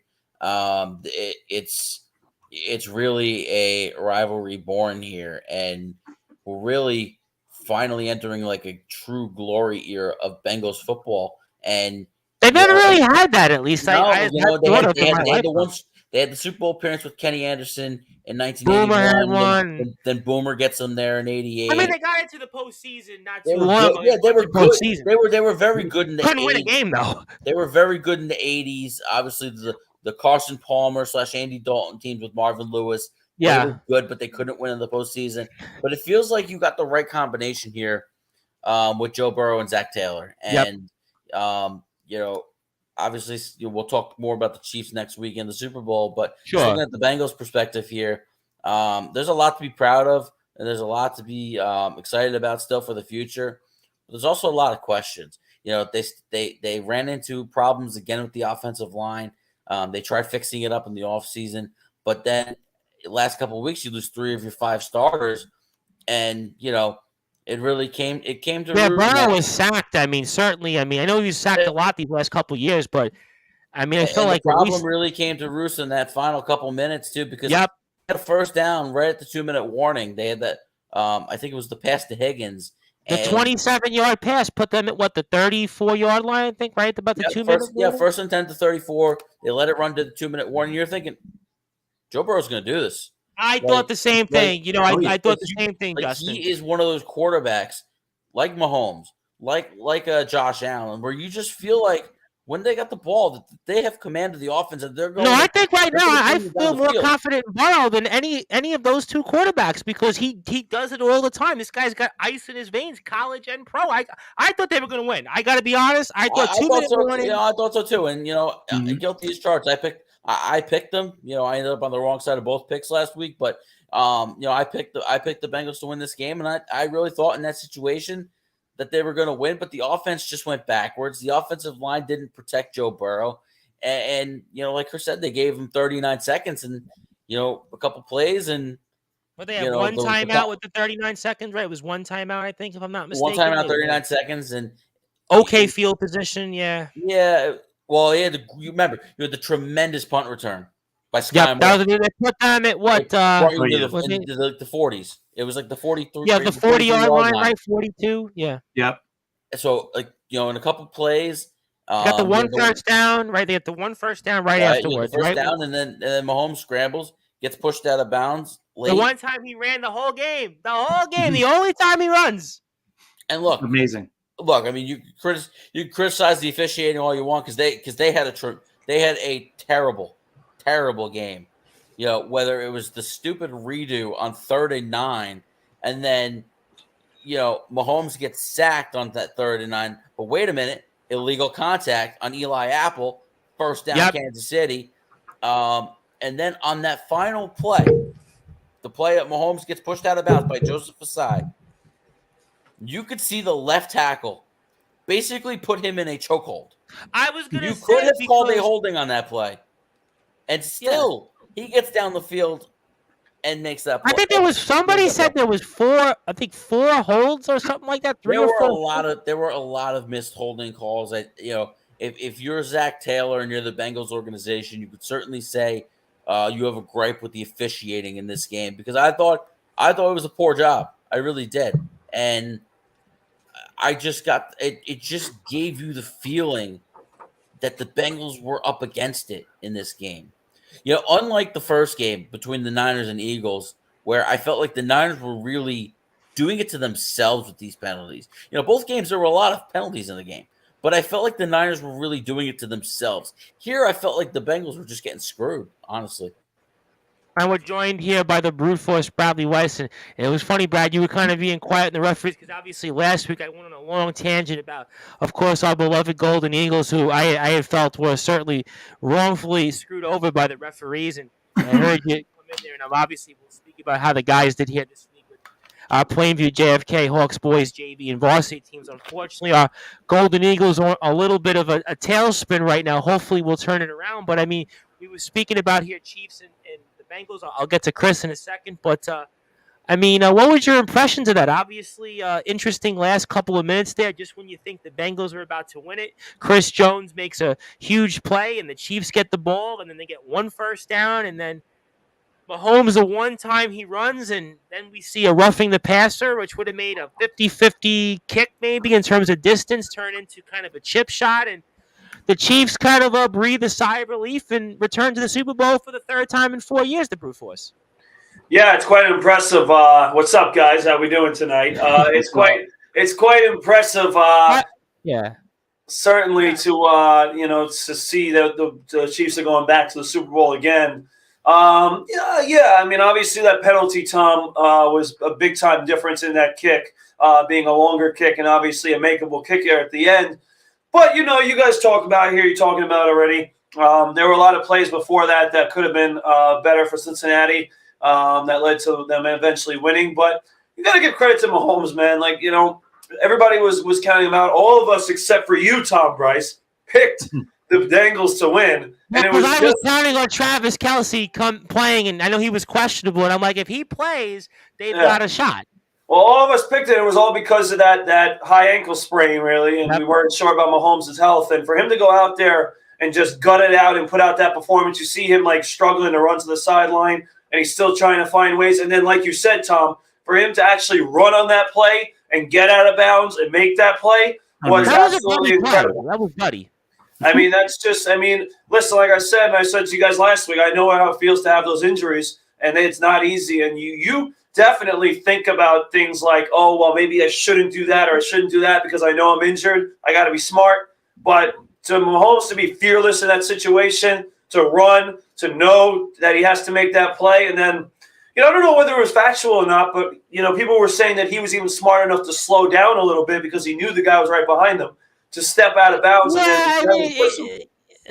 I'm not going to go as far to think that, but just for him to make that play, to get out of bounds, to give his team a chance with that ankle injury, the most talked about ankle ever, arguably, in Patrick Mahomes' ankle, was quite impressive. And, now he's got a few weeks here to get better with his ankle. And I just think that's going to be big time. But for the Bengals, it was a tough loss. I know Billy Heaton's somewhere upset, but the Bengals have definitely been impressive, and they're not going anywhere. No, I think 5 wins in the postseason in the last 2 years, and it was a franchise that hadn't won a postseason game in over 30 years. And the three of us, pretty much our lifetime, we never saw the Bengals win a playoff game, and certainly it's a franchise that's back on track. And I mean, for you, Chris, I haven't got a chance to get your thoughts on the Bengals and Chiefs. Obviously, you heard from Brad and Justin, but anything that you want to add toward this and maybe where we go with the Cincinnati Bengals? Yeah, no, you guys said just about everything, and I'm just going to add to what you guys said, especially what Justin said about this is going to be a rivalry that we're going to see for the next probably decade, right? This is going to be basically Brady and Manning. This is the next kind of phase of Brady and Manning. I think it's going to be every year. These guys are going to go back and forth. We're not even mentioning Josh Allen anymore, right? We're mentioning Burrow and Mahomes. We're not even mentioning Josh Allen, and it's sad, right? I just and when you look at these teams, you see why Buffalo is not in the championship game, right? They're just lacking in.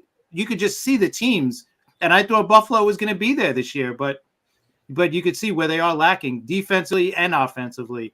But Mahomes is just unreal. I mean, to play that whole game on the high ankle sprain, and then to make 26 for 40. I mean, he had, I think, 250 yards. It's ridiculous. And then to make that run, honestly, like you said, at the end of the game, not even all that bad.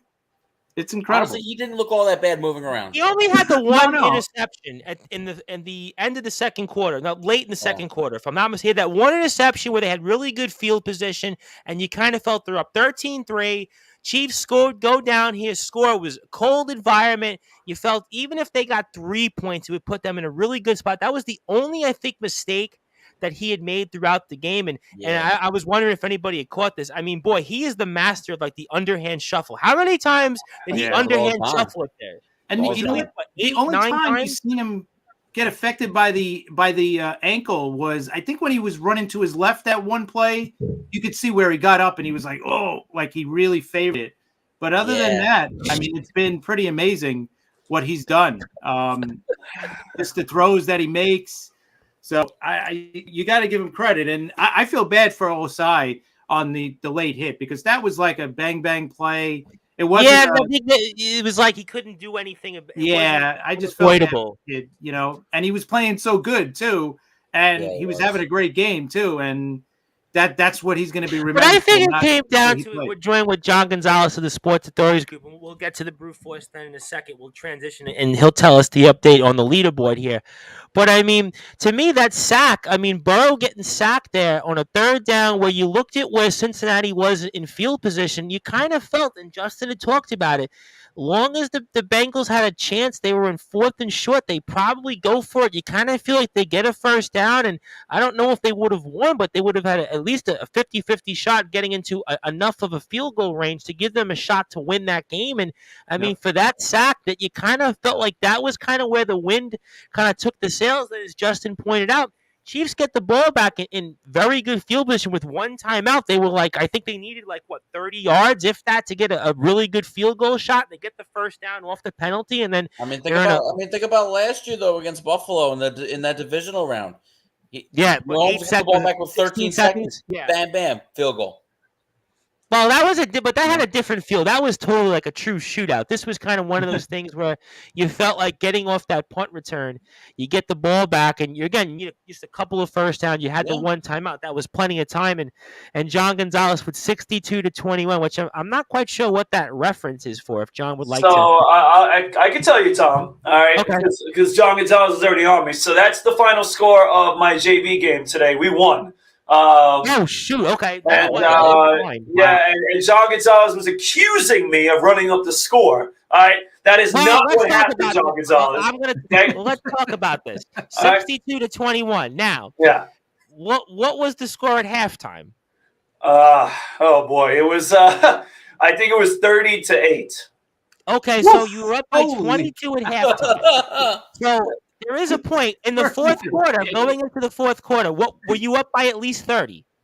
I was getting close, but listen, let me make this clear. All right. First of all, we did not run up the score. Okay, it was a great day at Plainview. I mean, were you? Yeah, but here's the thing, though, Tom. All right, it was a great day at Plainview because, first of all, my two best players are actually injured at the moment. We played some backup guys, and in the second half, we played a lot of our guys who haven't gotten minutes all season. That was my next question. They played with a lot of confidence, and they played really well. So that's why I'm in a jolly mood tonight. Because we won big. Our varsity team also clinched a playoff spot today with their win. So it was a What are you great guys, night. 1 win away? From my math, was it 1 win away? Yeah, we were 1 win away coming into the night, and we got it done tonight. So we did it. We Nice. are in the playoffs. My JV team is 1 win away from double digits, so I'm really excited about that. And like I said, it wasn't today was about how we played, but also about how those guys who just haven't Now, gotten did you those guys minutes. celebrate off the court? Did you guys douse each other with water or Gatorade? No. You got to act like you've been there, Tom. All right, we won 9 games, so we know. No, Listen, you guys have been good this year. No, it's not like last season. we haven't won a game per se by that much, but we've won a lot of games. So we have enjoyed it. Listen, I don't. I've been on the other side of that, so I know how it feels to lose by a lot, but. Today it was just clicking. We didn't run it up, John. I'm not that type of guy, all right? We just did everything right, and they did everything wrong. That was basically it. Well, John also says, was John at the game? Because he said had all the starters. Maybe he was at the game. I was wondering because What?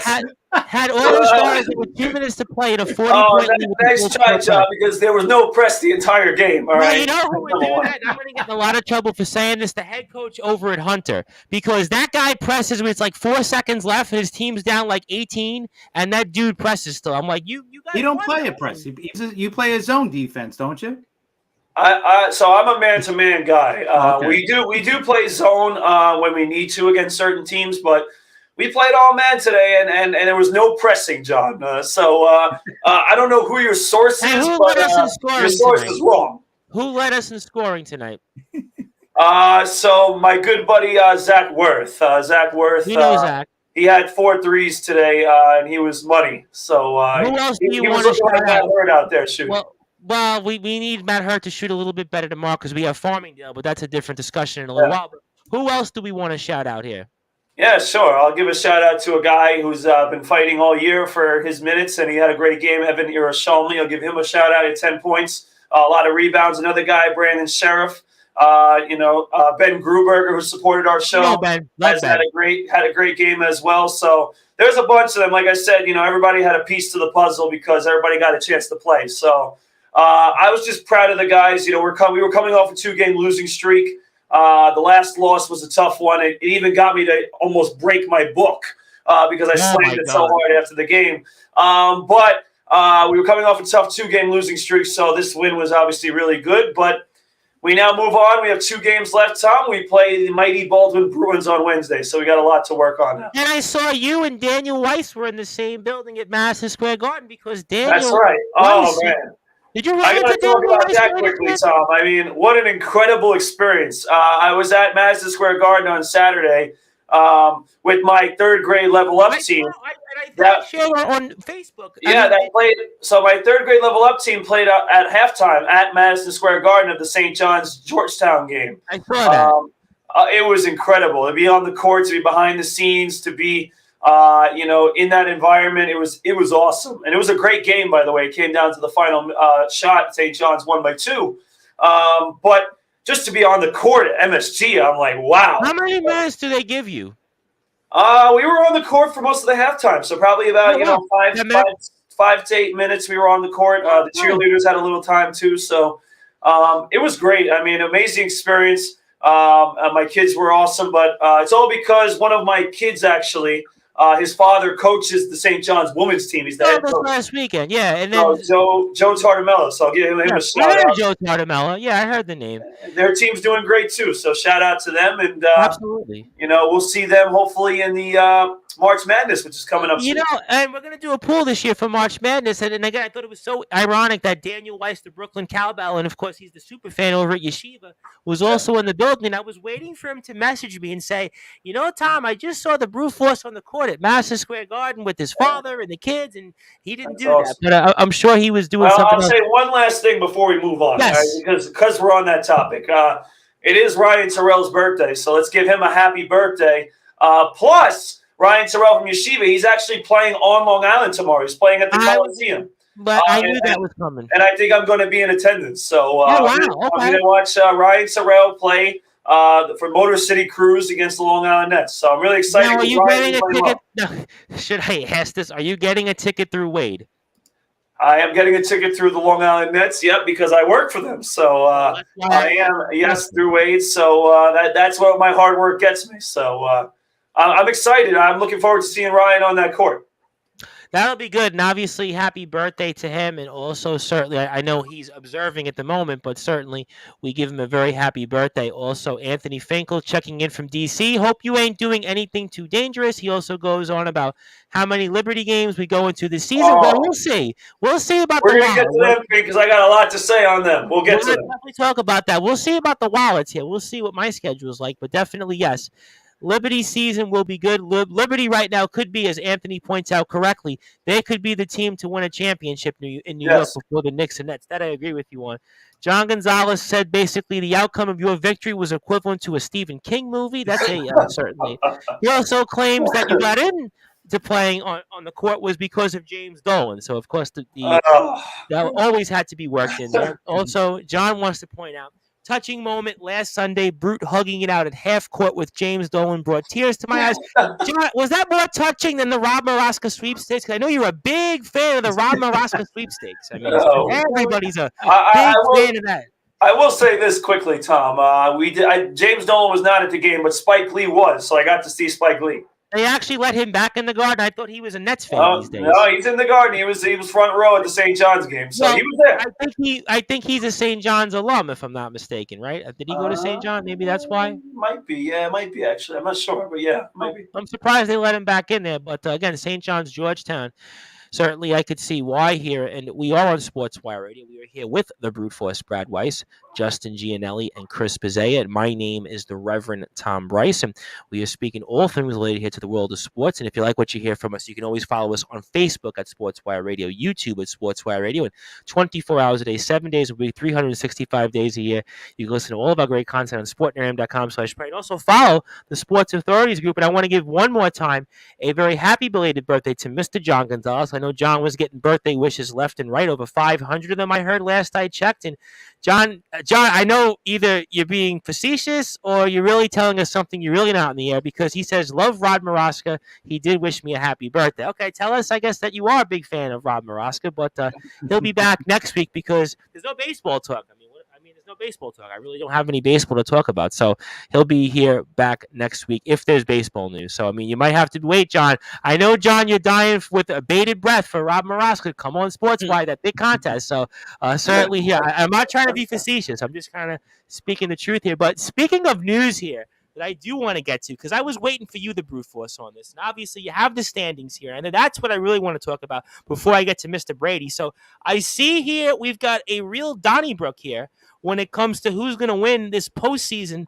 for our NFL picks on Sportswire Radio. And I see a two-way tie and a guy with a napkin behind. And I see Justin also within reach. So tell us where we are in the standings. Yeah, so first of all, let me repeat what I said last week. Go, Chris, go. Go, Chris, go. All right, because listen, I'm rooting for Chris. All right, I want him, all right, to win this right now because him and John Gonzalez are tied. All right, and we'll see who they both pick next week for the Super Bowl. I was thinking of that. Do they go different? I mean, we'll see. This is interesting because you have to think who goes first. Who goes first? Oh, it's got to be Chris. Chris has got to say it first because Gonzalez can play it safe. He goes with Chris's. Listen, pick. Spoiler alert! I already think I know where Chris is going. Exactly. Game. I don't think right. So yeah. Now theoretically, this is where it gets interesting. That's true. I see the napkin in. God. I was going to say. So I mean, listen, I'm rooting for Chris, but you know what? There could be a tie between Chris. It could be a four-way tie because here's how it could be a four-way tie. Because right now you've got the napkin. Anthony Finkel, who's probably going to write the pick when he picks on the napkins. He's got to think. Well, you know what? I'm in DC. I'm probably partying. Who am I going to pick? And then you got Justin in 8-4, and he's going to pick also next week. So what you could theoretically see here, if we have different picks, a four-way tie here could be theoretically or John could lay it all on the line and say, listen, I'm going for the win, and he could pick Kansas City and try to win it outright. Right? We'll see. He's got a week to think about it. He's got a whole week to think about it. No, So, I think this is more fascinating than the regular season where like Anthony Finkel was kind of like basically luckily kind of gaining ground a game or two here and there. It was kind of almost no drama. This to me is high drama. I mean, listen, everyone's thinking about the Super Bowl, but now I'm thinking this whole week between now and next Friday on Sportswire Radio, 4 guys separated by 1 game, and basically the drama is going to be who picks who, and does John Gonzalez, who's going to pick last, does he try to play it safe? Does Justin Gianelli try to go for it all? What about Joe Bostrom? What about everybody else that Anthony Finkel? I hate to say it for us, Tom, but me, you, and Joe Bostrom stand no chance. So, well, Joe Bostrom's probably at 7-Eleven right now. We're in the dungeon. Well, he's out. All right, but Anthony Finkel. I still can't believe I went 0-2 last week. Well, that 0-2 hurts you because if you went 1, you're you would have been right there. Basically. But you still got a shot. I was good. I got my picks in very early that now day. You were good. You were good. Guys like Anthony Finkel. Justin was I think I sent it to him early. I think I sent it to him at like 3:30 California, Vegas time or something. Yeah, he was good early. Well, that was good. Because next year, because we're gonna have some big stakes next year. Like I said, I'll announce it in a couple weeks. We're gonna be playing. We're gonna have rules, right? We're having rules. Oh, the rule book's got to be I'm gonna be putting something out there for somebody. If I'm gonna, Brad's gonna have to right. Well, if I'm gonna put something out there for somebody to win, there's going to be rules. Like I said, Anthony Finkel, love Anthony Finkel to death, but you cannot go and put your picks on a napkin right before kickoff. Every week. I'm not trying to rag on Anthony Finkel. No picks on the napkin. That's it. No, it's not allowed. You can pick on the napkin, but you got to have your picks in by the time we're off the air, because to me, everybody's picking when we're on the air. So to me, and guys like Billy McInerney who picked like 6 weeks, they can't count. It's either every week you're in or you're out. So that's another rule. Like Billy McInerney, you picked. I love Billy McInerney, but it's either you're every week or you're not in. So I think that's another rule we'll see. I like it. No, we're going to be playing for something. Like I said, I'll make that announcement after the Super Bowl. I'll make sure people definitely get motivated. Maybe we'll add a couple other people if they want to join in. We'll give that option, but you got to pick. And John Gonzalez says that napkin earned historical status. Well, it definitely did. I mean, we're talking about it, right? I don't think anybody's talked about a napkin this long here, certainly at least on Sportswire. It's going to be in the Sportswire Hall of Fame. Well, I mean, I can't give somebody put them in the Hall of Fame if they didn't win. I mean, he didn't win. I mean, he lost. I mean, let's be honest. It's famous. It's just very famous. It's famous. I mean, well, he'd have to have the actual copy of all the week's napkins. I don't know if he really went that far. I mean, let's be honest, right? Yeah, those things are probably in the trash. Hopefully he recycles it. We are trying to practice good rules here on Sportswire. But enough about that, because I want to talk about the news, which I guess it's final this time. And I was waiting for you, the Brew Force, on this, because we actually do have a good amount of NFL news to talk about. It is about Tom Brady, and I know somewhere your mother is probably shedding a tear on a napkin, I would imagine, because it looks like Mr. Brady, for now, I guess, as people are never going to really be fully 100% sure, but he has announced his retirement from the NFL after 23 seasons. And also a bonus to this, he is actually the last, for now, Montreal Expos player to still be actively playing. So that's it. There'll be no more Expos players who were drafted, because he was drafted by the Expos. So kind of a little fun bonus fact there for those trivia fans there. But the Brew Force, Brad Weiss, I want to start with you, because Tom Brady obviously certainly made us here locally give us a lot of nightmares and made a lot of misery for us. But I guess for now, it looks like he's retired. And I mean, what's your impression? Is it going to stick this time, or what do you think? And tell us, for those that are listening and watching here on Sportswire Radio. Yeah, so to answer your question first, is it going to stick? Yeah, it is. I think he's done. I don't think that he's coming back now. But with that being said, listen, my mom, as a Tom Brady fan, was disappointed, but at the same time, she said it. She said, "Time to go, Tom. Time to go." And it was time. Listen, Tom's got plenty of money. He's got his contract with Fox already to be on air. So he's got everything going his way, and the only thing that I would say is that, there was a growing possibility that Tom Brady might have been able to sign or go to another team like the 49ers. That's the reason why people were maybe a little bit like, why did he really retire? But I do think he made the right decision. We saw what happened with the Buccaneers this season. Obviously, it was more than Tom Brady, but Tom Brady himself didn't really perform up to the level we expected. But at the same time, he's 45 years old. So what can we really expect? I mean, it's hard that we do expect so much at 45 years old from him.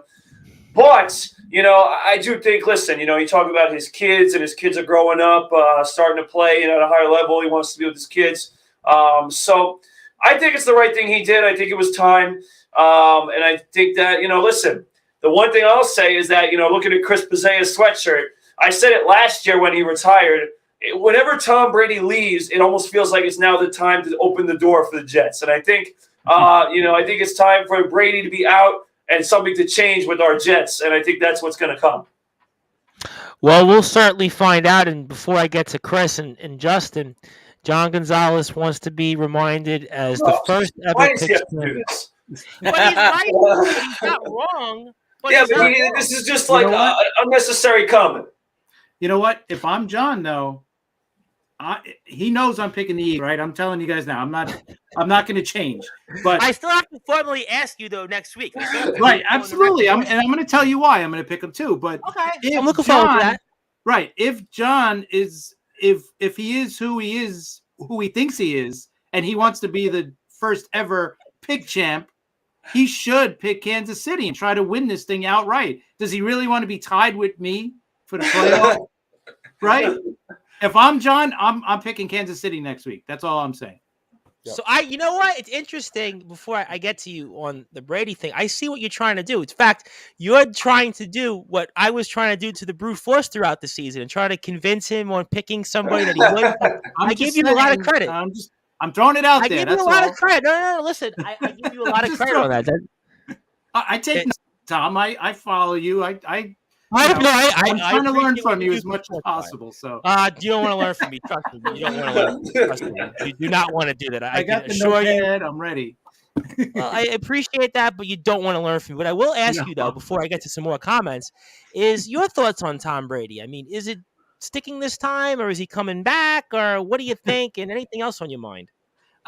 You know what? By the video he put up, it seemed really sincere. It seemed really from the heart.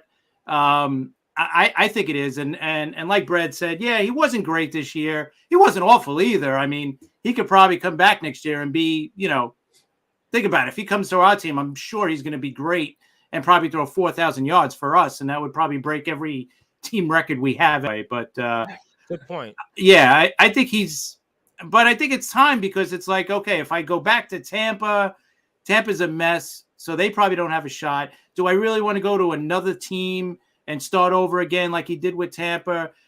I think he made the mistake coming back after he won the Super Bowl with Tampa. I think after he won that, he should have been like, it's funny you said that. I had made that same point to somebody this morning. They ran into me, one of our listeners, and he goes, "Oh, what did you think about Brady?" I was like, I thought about it. Maybe he should have retired after the Super Bowl 2 years ago. You go out on top, right? Think about it. He goes out on top. Maybe I'm not saying this in a joking matter either, but maybe his marriage is still together too, right? Because that kind of made who knows? Maybe there was other problems. So I shouldn't even bring that up. But anyway, I think after that year, he should have said, you know what? I proved that I could win it without Belichick, because that was the whole big, conversation. Oh, he can't win without Belichick. Belichick can't win without him, whatever. But you know what? It's time. And like Brad said too, the guy's already got a gig at Fox Sports, the TV. Like, we don't even, that's the other thing. Like, they're paying him all this kind of money, making him probably the number one, announcer team, right? And we don't even know if he's going to be good at it. We have no idea. Yeah. He could be Tony Romo. He could be Greg Olson, but then he could be not good. We've seen guys in the booth that aren't good. We have Booger McFarland on the Monday Night Cast, and he wasn't great. I mean, let's be honest. So the Monday Night it's Cast, possible. I'm not. Listen, he's probably going to be the greatest at that too, right? Because he's great at everything. So I mean, it's Brady. I mean, listen, we've seen the Manning Cast, but I have to say, by the way, the last several weeks of the season, I really was getting into the Manning Cast. I mean, I would think it's fun. At the very least, if he's not that good, it's still Brady. You still want to see him speak. I mean, you look at it. But you know what? Is Brady? But think about it. You don't put a game on to be like, oh, good, Tom Brady's the announcer. Like, I could care less who the announcer is. It adds to it, but if one of us is doing it, or if somebody else is doing it, I'm still watching the Jet game, or I'm still watching the big game, right? So, Sure. I think. Listen, I think he'll be fine, but I think it's crazy to give this guy all this kind of money just because he's Tom Brady. Like, you really don't know how he's going to break down a game. Is he going to be Tony Romo? Is he going to be a guy that's going to be like, okay, this is what he's going to do? I would have to think it's because I'm assuming Fox is going to get a few more Super Bowls down the road, and the package itself. I mean, that's got to be a part of it, right? Yeah, because absolutely. No disrespect to Greg Olson, and I think he's done a very good job. But I mean, I think he's awesome, Greg Olson. Yeah, I think he's done a great job. He's gotten better, especially as the season's gone on. I feel like Greg Olson's really gotten a lot better. Yeah. And before I get to you, Justin, Anthony Finkel actually has a good comment here, and Joey Bostrom's here also in the house. He says, "Should they rename the Super Bowl MVP trophy after Brady?" Anybody want to weigh in on that? Why not? I mean, he's got 5. The only other guy I would name it after, to be honest, would be Bart Starr, because he won the first 2. That's a good one. That's it. So but if they named it, I'd be okay with that. Well, he's got 7 though, so I mean. Right. How many people are going to go get 7? Well, like Justin said, he won 5 MVPs, so that's probably, let's be honest, that ain't going to be broken, right? So, no, I think it'd be very difficult to even get to 5 Super Bowls. That's actually a good one. That's a good point. Also, before I get to Joey Bostrom says here, "Hey guys, good stuff. Sitting here with a cup of tea, hopefully hot tea, under the weather. I think Brady is done for good, and Brad, hope the kids had fun at MSG, which the Brew Force spoke about. Was awesome. And good we photos. had a lot of fun with that. Also, John says, no, it's the Lombardi Trophy. It should stay that way. John Gonzalez said, Chris told me he loves Randy. Well, I do. Randy's awesome, man. I like Randy. No, I tell you what, Randy's a good opener. I got to be honest. I love Rob Maraska, but he comes on, and it's like, I'm trying to not say it. That's all. To be honest, I want more NHL stuff with Randy. No, and we do. Tonight we spoke. We did 15 minutes. We did wrestling. I mean, listen, Randy, I like having Randy. Randy's a good opener. He's got energy. He speaks well. He was into it. Listen, I'm trying to say, some guys, they're in it and they need to hang it up. Speaking of guys hanging it up, we have one on Sportswire that should probably think about retiring. But let's not go there. Let's not go there because he could be turning in. Anthony Finkel mixing in politics, not going to happen there, buddy. We're not going to go there. Randy is great. Come on, Chris, you love the belt. So, Justin, I want to get your thoughts because I could see this is going down a little bit of a road I don't want to go. So, Tom Brady, give me your thoughts here on what happens with him and just overall career and the transition to the booth on Fox. All right, let me steer us back in the right direction here. Listen, it's the greatest career of all time. I mean, I think in sports, I gotta be right. The 4 major sports. And you know what? Call me crazy or call me not. I think he's gonna get the Wayne Gretzky treatment, and they're gonna put him in the Hall of Fame right away. Oh, you think right away? Oh, like next year? You think he's going in? Honestly, with what we've seen, we've never seen this before. We've never seen a career like this. It would not shock me. I mean, right. It would not shock me if he gets the special bypass into the Hall of Fame. I mean, Bonds was close. I mean, Bonds was an MVP at 42, I think, 42 or 43. But there was I understand. I don't know. I understand. I understand. This is why I compare it to Wayne Gretzky here. Gretzky retired in '99, and they gave him the special, bypass of the 3-year waiting period, and they put him into the Hall of Fame that year. He's the greatest hockey player of all time, and there's no debate. Yeah. When all is said and done, especially at the quarterback position, Tom Brady is the greatest quarterback of all time, and quite arguably the greatest player of all time, the greatest career in NFL history. And we're never going to see this ever again. And I think it's time to, it's unfortunate for me as a Jet fan that he spent 20 years as a Patriot, because I spent day in and day out hating him. Oh, he tortured us. There's no question. Exactly. Yeah. But the one thing I will appreciate is the fact that he played the last 3 years for the Tampa Bay Buccaneers. And yes, I know this year didn't end very well. They were not a good team. He didn't play great in the game against Dallas, but him being on the Tampa Bay Buccaneers allowed me to truly appreciate the greatness of Tom Brady, right? The rivalries put aside now. He's in a different conference, and you truly appreciate what is the greatest player to put on an NFL uniform. And, Tom Brady winning 7 Super Bowls, 5 MVPs. How about 10 Super Bowls he plays in almost He half played his in career? 10 Super Bowls, Crazy. wins 7, wins 5 MVPs. I mean, from a 6th round, 199th pick out of Michigan, who Wow. couldn't even Wow. it's time to go. Wow. That's a rough one. I told you she said it. It's a rough I told one. you. Wow. She's a big fan, but she knew it was time. Hey, listen, everybody's got wait. time. What time is she talking about? I mean, a lot of people would love to see me go. I mean, No. certainly, I know. No, not Tom Bryce. Come No, on. Okay, all right. No, that's what I was worried about. Tom Brady. Yeah. All right. I was a little worried there for a second. Listen, Oh no, not Tom Bryce. No, he ain't going nowhere. Tom Bryce ain't going Well, I nowhere. mean, I'll plead the fifth on that. But I had a good question from John Gonzalez. Actually, seriously, A good question from John. Let's a see. great. No, it's actually Serious one? it's a great question. No, I'm telling you, it's probably one of the best questions I think I've seen in a long time on Sportswire. I'm dead serious. Crunch time. Who would you rather have, Joe Montana or Tom Brady? Woof. It's a great question. That's an excellent question. That's a tough one. That's a tough one. But you know what? Montana never lost a Super Bowl, right? What did he win? 4 Super Bowls? Yeah, 4-0. He won 4-0, but Brady went 7-3. Yeah, I know he lost 3, but See, You know I think what? the 3 of us didn't watch Joe Montana in his prime, so it's hard for I've us. seen him play in his easy for prime. Chris to say. He was, I mean, listen, you can't. There's no wrong answer, obviously, right? No. There's Well, how obviously no about wrong this? answer. I always think of it. There wouldn't be a Tom Brady, right, without Joe Montana, right? You can look at it from that way. Yeah. What about you, Brad? What do you think, Mr. Brewforce?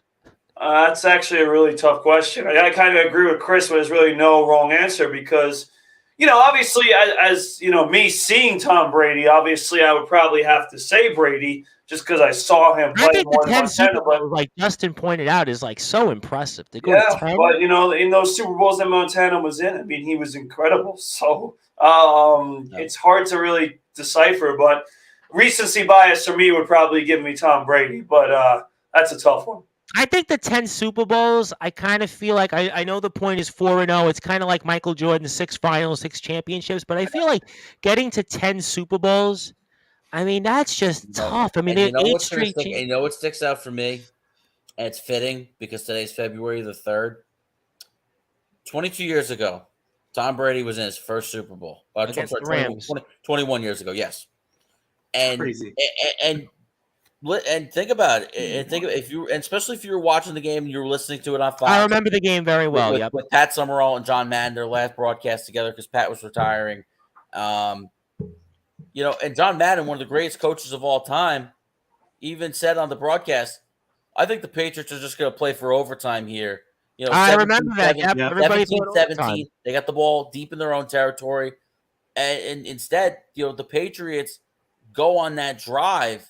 And Vinatieri makes the 48-yard field goal, and it was Brady leading him down the field. And it was that confidence that Bill Belichick and the offensive staff had, and Romeo Crennel had in Tom Brady.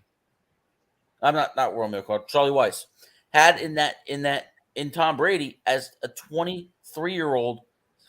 First year as a starter. It was basically a late round pick, right? He was a 6th round, 199th overall pick, replacing the former number 1 overall pick, Drew Bledsoe, who had just that offseason signed a 10-year, $100 million contract to be the face of the franchise. Crazy. You think about it, Drew Bledsoe, who's in. And who, by the way, also came in to win the AFC Championship game against the Steelers because Brady was hurt early in the game. And then Bill makes the decision to go back to Brady for the Super Bowl, basically signaling that Tom Brady's the starting quarterback of the team. And Tom rewards Bill with that late drive to get them into field goal range and to win the Patriots' first ever Super Bowl. So that drive right there will forever live in lore, even with the 6 other Super Bowls that he won. That's the No, drive right there. I That's think the you drive look at, right there. We realized Tom Brady made it. I just think in sports, for one player that did 10 Super Bowls, especially in the NFL, it's so hard to get to the Super Bowl. I mean, I know LeBron has been to the finals. What has LeBron been to the finals? I think 8 10 times? times. I think 10 times. Magic Johnson did But 9 in well, 12 years. LeBron's also 4 and 6. 4 and 6. Yep.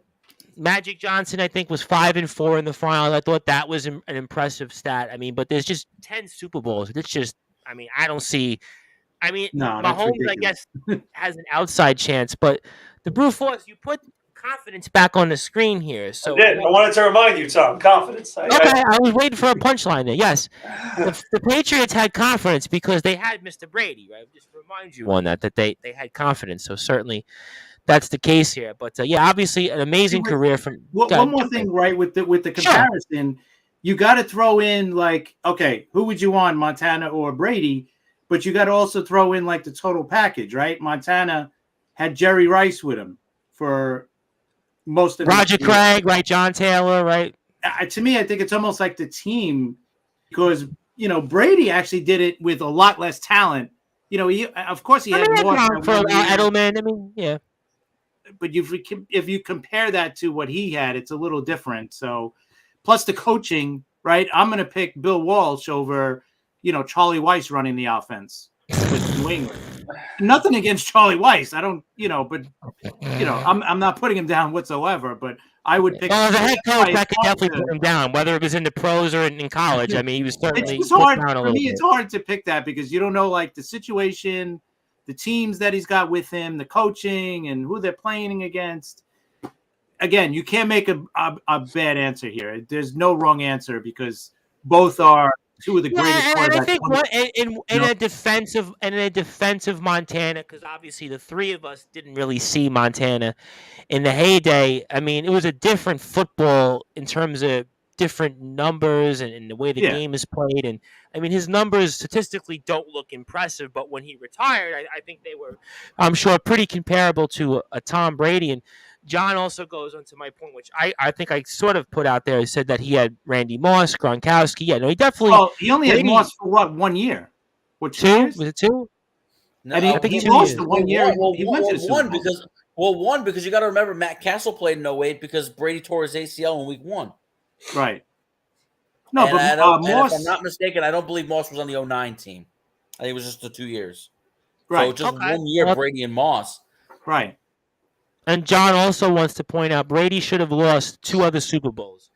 Yeah, Seattle and obviously the Marshawn Lynch should have ran, and then the Falcons game when the Falcons had the huge lead and basically just stopped playing. So, I mean, you could make those points, but he did have 7 Super Bowls, and thanks to the crack staff for giving us these notes here. I mean, 251 and 82 was his career. I mean, think about it. Franchises, I don't even know, have won 251 games. I mean, 89,214 passing yards, 649 career touchdowns, 212 interceptions. So we're talking 3+1 TD to INT ratio. Even this past season, you look at his numbers, and they're still relatively, as Chris pointed out, 4,694 yards, 25 touchdowns, 9 interceptions, 490 completions, 733 attempts, 67% percentage. I mean, still relatively good. I mean, statistically, from a yard standpoint, this was still in the top 5 just about in his career. So he was still a relatively, productive quarterback. And in his last game, his receivers dropped a lot of balls this year too. They really did not help him either. Yep. You could say maybe it wasn't Tom's best performance this year, but they did not help him either. And Chris Godwin missed some time. Evans missed some time. He was also suspended for a game. So things were just really out of whack in Tampa this year. I'm a little surprised this is the way he goes out, but he always maintained he wanted to play to 45, and he's 45 years old now. But you could look at it, and what if he hangs on another year and he almost becomes? There was a term in boxing, because we do a little bit of boxing from time to time on Sportzwire, where he becomes what's called punch drunk. Basically, well, okay, he was still good this year, right? But what happens next year if he has a worse year? And then he says, you know what, I want to follow that up. So there almost is a point. Father Time was due to catch up with him, and it barely did because he was still pretty close to the top of his game at the end of his career. Yeah, I think to me, I think that's one thing you got to. It's like marveling at the game of LeBron James, who's in his 20th year. Still looks like he's in his prime. You just marvel at these and athletes. we'll get to LeBron toward the end of the show, because obviously the scoring record LeBron is going to own here very soon as well. And we'll get the Brew Force's thoughts on the Knicks. Obviously, Knicks hang on for dear life yesterday and winning. We'll get his thoughts on Kyrie, because Justin had talked about that when we were warming things up. But obviously, again, Brady certainly has a tremendous career. John Gonzalez says, I give this to Brady. He did win the Super Bowl with 2 different teams, which I think is an important stat to note. I mean, he wins it in New England, but he goes to Tampa, which is a franchise that I know they had the 1 Super Bowl with Gruden. They had some okay years to very good years with Dungy, but they were really not a successful franchise. You look at that franchise, and they haven't really had that much success. And he goes there in 3 years, and he has a lot of success there. I mean, they win a Super Bowl. I mean, other than Brady and Peyton Manning, what other quarterbacks won a Super Bowl with multiple franchises? Right there. Quarterbacks? What? There were players. I'm trying to think quarterbacks. We're talking about quarterbacks. Quarterbacks. Tricky one. Because I could be wrong, but I thought Peyton Manning was the first. You might be right. Peyton Manning did it with Denver in the cold, so yes, he did. Yeah, you were probably right. Peyton and Brady. That's it. Yeah. Short list. Yep. I mean, I'm trying to think of anybody else that would come close or come to mind. I mean, it could it could have been Kurt Warner, but he lost with Arizona in the Super Bowl. Right. Well, he went to 3 Super Bowls, right? Maybe he was the Cardinals. Maybe he was the first to bring 2 different ones to the Super Bowl, right? Well, I can make everybody laugh and say, well, maybe it'll be Russell Wilson next. Hey, if anybody could resurrect him, it'll be Sean Payton, right? I wouldn't dismiss that, honestly, because I do think Sean Payton's going to have a very strong impact there. I really do. I think the 3 hires that we've had so far, obviously we still have the Colts opening and the Cardinals opening still for head coaches, but don't dismiss any of these 3 head coaching hires. Whether it's DeMeco Ryans in Houston, I think he's going to bring a big impact, and they're going to have a rookie quarterback that they drafted in the first round. Frank Reich to Carolina, I think that's a tremendous hire. And look for Derek Carr to maybe latch on with Frank Reich in Carolina. Well, I could see that happening. Let's go right into that, because obviously I'll get to Peyton in a second. But I mean, the Brute Force, I guess Derek Carr, would that be a target for us here with the Jets? Justin says Carolina. I mean, it looks like we're getting signals that Derek Carr could be going elsewhere. Would you want him with the Jets? I mean, what's your impressions there? Well, I mean, it's not like I wouldn't want him with the Jets. I think Derek Carr could, if we ended up getting Derek Carr, I don't think people would be upset. But how could you not want someone else right now? First, we all know where I'm going. All right. How can you not want Aaron Rodgers first? I disagree 1,000% on this one. Well, hold on. I'll give you the floor, Tom Bryce. I'll give you the floor. All right, but listen, they hired Nathaniel Hackett. Okay, there's a reason why. Okay, and the reason why they hired Nathaniel Hackett is to persuade Rodgers to come to the Jets. All right. Now, I'm not as disappointed. Listen, at first I was like, really, we just signed Nathaniel Hackett. But, guys like Chris Bizzea, for example, listening to him talk about it, right, persuaded me and said, he's not a bad offensive coordinator. Okay, he's been successful in this role. So why don't we give him a shot? I mean, listen, Mike LaFleur, he got another job. I don't know how he got it so fast, but he got another job. All right. But Nathaniel Hackett, when he was an offensive coordinator, wasn't bad. So I'm going to trust him. But the main reason why he's here is to try to lure Aaron Rodgers, because the Packers seem disinterested in keeping him at the moment. I don't know for factual sure. Okay, I don't think they're that excited about this whole Aaron Rodgers thing, the offseason. Oh, we're talking about him wanting to leave again, blah, blah, right? They're kind of done with him. I think they're ready to move on. And if there's any team that has enough to trade, all right, for Aaron Rodgers with their assets, it's the New York Jets. And not only that, hold on, I ain't done. Hold on, because not only that, but right? You don't want to trade him to an NFC team. You don't want to trade him to San Francisco. You don't want to trade. They've already said they won't. Right. So that's why the Jets are such a good spot, not only for Rodgers because they have a good defense and they have a young offensive team that's growing, but also it's just a good spot because you could get compensation from the Jets in return. You know, that's better than probably any other team that you're going to trade with. So I like Aaron Rodgers, but if we can't get Aaron Rodgers, Derek Carr certainly wouldn't be a bad backup option. There's a fundamental issue with what you bring up, though, Brad. Go for it. Timing. Timing's everything in the NFL, man. That's true. So the Raiders have to make their decision on Derek Carr by February 15th, 3 days after the Super Bowl. Basically, from what we're hearing, a trade is not happening, which means he's going to be released on February 15th, and he does not have to wait until the new league year to sign with the team. He can sign with a new team immediately. When is Aaron Rodgers making his decision? We don't know that. Right. Aaron Rodgers could be somewhere in Peru tripping on ayahuasca again. I don't know why you'd want to, and I'm with Anthony Finkel on it for a change here.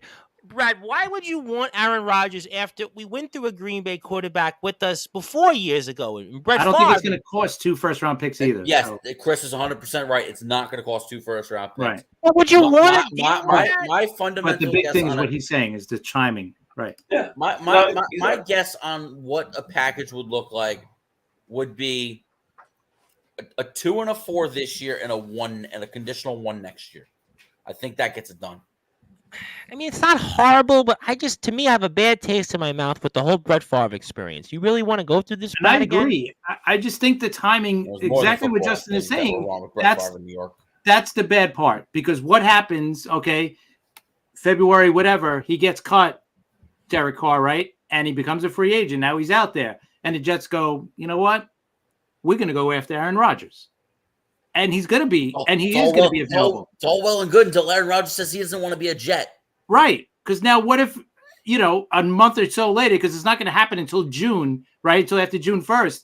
You go there and you're like, okay, we'll trade for him. Oh, by the way, he wants to go to Indianapolis or he wants to go to Carolina and be with Frank Reich. We don't know. That's the thing. We don't know. If there was a definite... if Aaron Rodgers wants to go to Vegas. Right. And that's... Carr goes to Carolina. Right. It's a big gamble. Brad, this is a one big gamble.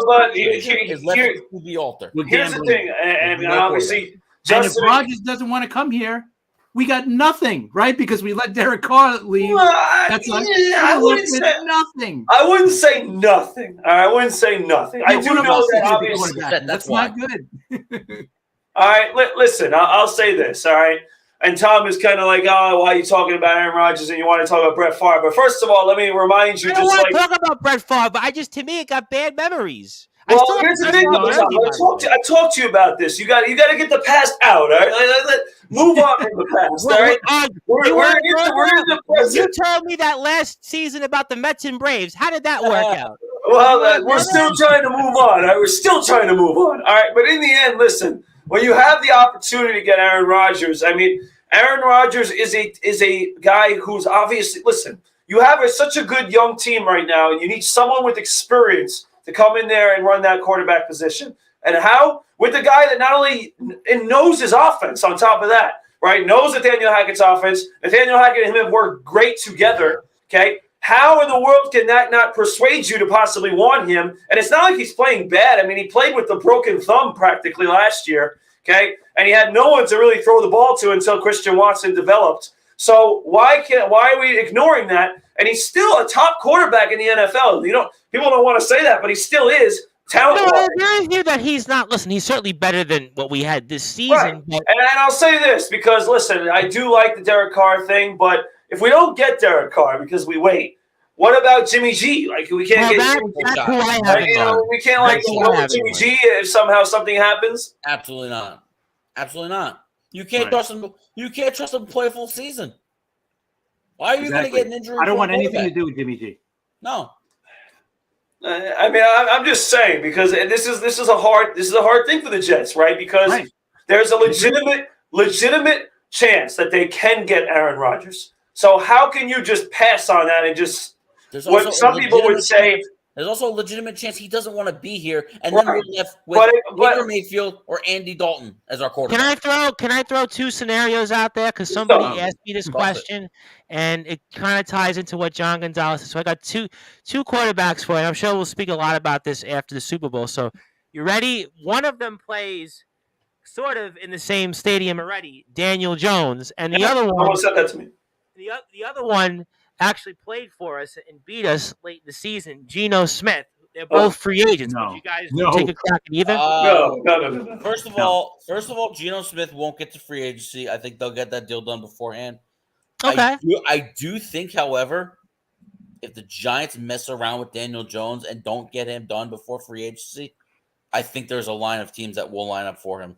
And I think it will either drive up the Giants' price or he's going to end up with said team that overpays for him. No, it doesn't happen often that a quarterback really from the Giants goes to the Jets at this level. But, I mean, you'd almost have to at least keep that as an option, right, Brad? Because Daniel Jones had a great year. If somehow, some way, the Giants let Daniel Jones into free agency, you can't not explore that if you're the Jets, honestly. Right, and I think that would be, listen, now, if you're going to tell me, as you said, Brad, well, if it's not Aaron Rodgers, who? Well, I mean, I gave you at least a couple of names. I mean, and then Jimmy G, I agree with you on. I do agree. But I think Carr, I mean, if you're not going to get Carr, as Justin points out, and Jimmy G, you don't want Jimmy G because you're worried about injuries. I mean, Geno Smith had a great year, and people might like a redemption story with that. And Daniel Jones. I don't like Geno Smith, but I do like Daniel Jones. I think that would be somebody that, again, I know it's kind of like a consolation prize, but at the same time, he had a good season. So what a playoff game, Daniel Jones to wait for Aaron Rodgers and give it a chance? Potentially, yeah. Because, again, it's just the fact that Aaron Rodgers is Aaron Rodgers. And, again, some people would see us taking Derek Carr early, like right away, as almost like a consolation prize to not give it a chance with Aaron Rodgers. So, again, it's a tough spot. It's a tough spot for the Jets. They have to do something. That's all we know. They have to do something. They would have to know. They would have to get some kind of word from Aaron Rodgers that they have a really good chance of getting him. Because otherwise you can't wait that long and let a Derek Carr get by or even Daniel Jones go by. And then you're waiting to get Rodgers. Well, the Daniel Jones one, I have to say, when somebody brought that up this morning to me, I thought that was really enticing because he's played here already. He just won a playoff game. He finally figured out not turning the ball over. He moves well. I mean, he didn't have much offense in terms of weapons around him. He did have Barkley, but I think that's a guy he's played. And I got a bunch of comments here, so let me try to get some of these comments back in here. So, John Gonzalez said Craig Morton played with the Cowboys and won there, and the Broncos got to 1 but didn't win it. So he said that was similar to Kurt Warner. Right. Thank you for that. Right. Derek Carr could wind up with the Giants. His brother played for the Giants. Yeah, that's right. He was Eli's backup for a while. David Carr loved the organization. Dayball is not crazy about Jones. Well, I disagree. I think they love Daniel Jones in that organization. Well, they might let him go. There is a point that the Giants don't usually overpay. There's going to be a line. And I can't see them relax. I can't see them just letting him walk out the door either. And John Gonzalez wants to point out Brett Favre played with a torn labrum the last few games of the season. But you know what? He should have sat out at least one of those games. Maybe we win and make the playoffs. That was all my point. We went from 9-4 and got bounced out. Jimmy G is a possibility. Yeah, I think we're on the same page about that. But he doesn't like Geno Smith. He says he's still. No. And Anthony Finkel is certainly being facetious. Listen, ignore him. He's what you been drinking, Anthony? That's not funny. Listen, come on. He's in DC partying. So look at this. We're putting this guy in the Hall of Fame with his and he's coming up with Joe Flacco. Come on. Well, that's why he writes his games on a napkin. He picks on a napkin. Come on. He's not enough with Joe Flacco. No, Joe Flacco's retired. Joe Flacco can coach like Pop Warner football. If he wants to coach his kids like in Pop Warner or flag football, if he wants to appear like in something like that, I would be more than happy about that. But before I move on to closing thoughts and a few things on the NBA, and John Gonzalez actually wants to go and say, "Come on, Fink, wrote like Flacco on the napkin." He probably did. I mean. He says Flacco retired 2 seasons ago. Yeah, well, I think he did. That's kind of contradictory. I think he retired more like 5 years ago because he hasn't been good in at least 5 or 6 years. But Sean Payton, what do we think there on Denver for everybody? Brad, I see you kind of nodding before I go to everybody else. What's your thoughts on that? Yeah, I think it was a good move for the Broncos. I think I was kind of surprised to hear that Sean Payton wanted to go to Denver and take that job. It's a risky one for sure with Russell Wilson, the way he looked last season. But, listen, Chris said it before. If anyone can figure this out, it's probably oh, my God. It's probably Sean Payton. I'm curious to see what he does. That's a tough division to really develop. Yeah, I mean, right you got now. the Chargers, you got the Chiefs, the Raiders still Yeah, have some and we were talent. saying Very this tough last division. year, but I mean, to be serious about it now, I mean, the Chiefs are obviously still the Chiefs. The Chargers, who were very injured this season, I They've think been will. seasons though. Yeah, and they still made the playoffs, so they're no joke. With a dumb head coach. Yeah, obviously Staley, coach. So we'll see about that, and then it's kind of them and the Raiders, and you kind of got to debate what's going to happen with either team right now. But I think that with Sean Payton there, it stabilizes Denver, and it gives them a chance potentially to turn it around. So I think that was their only shot, was to really get a coach like him in the building to turn this thing around, because he's the only guy that's really going to figure this out. But it all starts with Russell Wilson. Are we going to see the same Russell Wilson we saw last season, or are we going to see a guy who's maybe a little more competent and a little bit – doesn't even have to be the same guy as he was in Seattle, okay? But he has to be like somewhat of a version of it to make them a respectable team. Yeah, I mean, and terrible move for Sean Payton, John Gonzalez. No, thanks, and Chris. I don't want to say it's I don't. Yeah, I don't want to call it a terrible move, because listen, the Broncos got a good team, right? They had the best defense in the league up until like the last week of the season last year. Well, the this past Rams season. game where they gave up like 500 points. Yeah, so I mean, but this team it's loaded, even on offense too. I mean, they got good receivers. They got the running back coming back next year. Devontae Williams. Yeah, I mean, listen, I think if he could figure out Russell Wilson, this is a good team. So he's not going to a rebuild team. I mean, he is taking a chance with Russell Wilson, because Wilson has not been good, this year, and even last year too. He was not good. So is he falling off a cliff? Does he just need to be in a better system, buy into a system? I don't know, but I don't think it's a bad situation. It'll turn bad if Russell Wilson is completely crap like he has been this past season. If he's not, if he could resurrect that career, you know what? This is a really good team. I mean, the back of the football card would say that he could come back. And I mean, Sure. For you, Justin, give me your thoughts here before I work in some more comments on Peyton. Listen, we don't know how the offseason is going to go. I know things can change, but as it stands right now, I mean, the only known commodity in the AFC West right now is the Kansas City Chiefs. I think Chargers have a lot of questions because they were decimated with injuries and a very questionable head coach. Obviously, they hired Kellen Moore to be their offensive coordinator, away from the Dallas Cowboys. And, we'll see what that does with Herbert. But, they have some very injury-prone wide receivers with Allen and Mike Williams. Their defense always decimated with injuries. So there's a lot of questions with the Chargers. The Raiders look like they're going to be going through a rebuild. I think things are going to be real rough over the next couple of years for the Las Vegas Raiders, which opens the door for the Denver Broncos, who, like Chris said, for most of the season, they had tremendous defense, right? And they were one of the best defenses in all the NFL.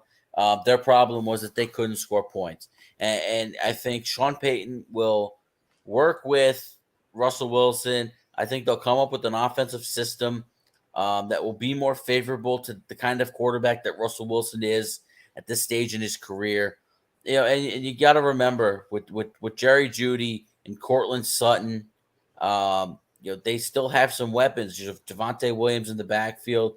They're gonna get Tim Patrick back, who's had numerous injuries, but has been a decent receiver throughout his career. There's talent on the Broncos roster. I think this is not as bad of a situation as you would think. It is a tough situation because the AFC is a log jam right now with some of these teams. But I could also easily see a team like the Chargers falling off out of the playoffs. What are the Ravens next year, and who's their quarterback? Is it going to be Lamar Jackson?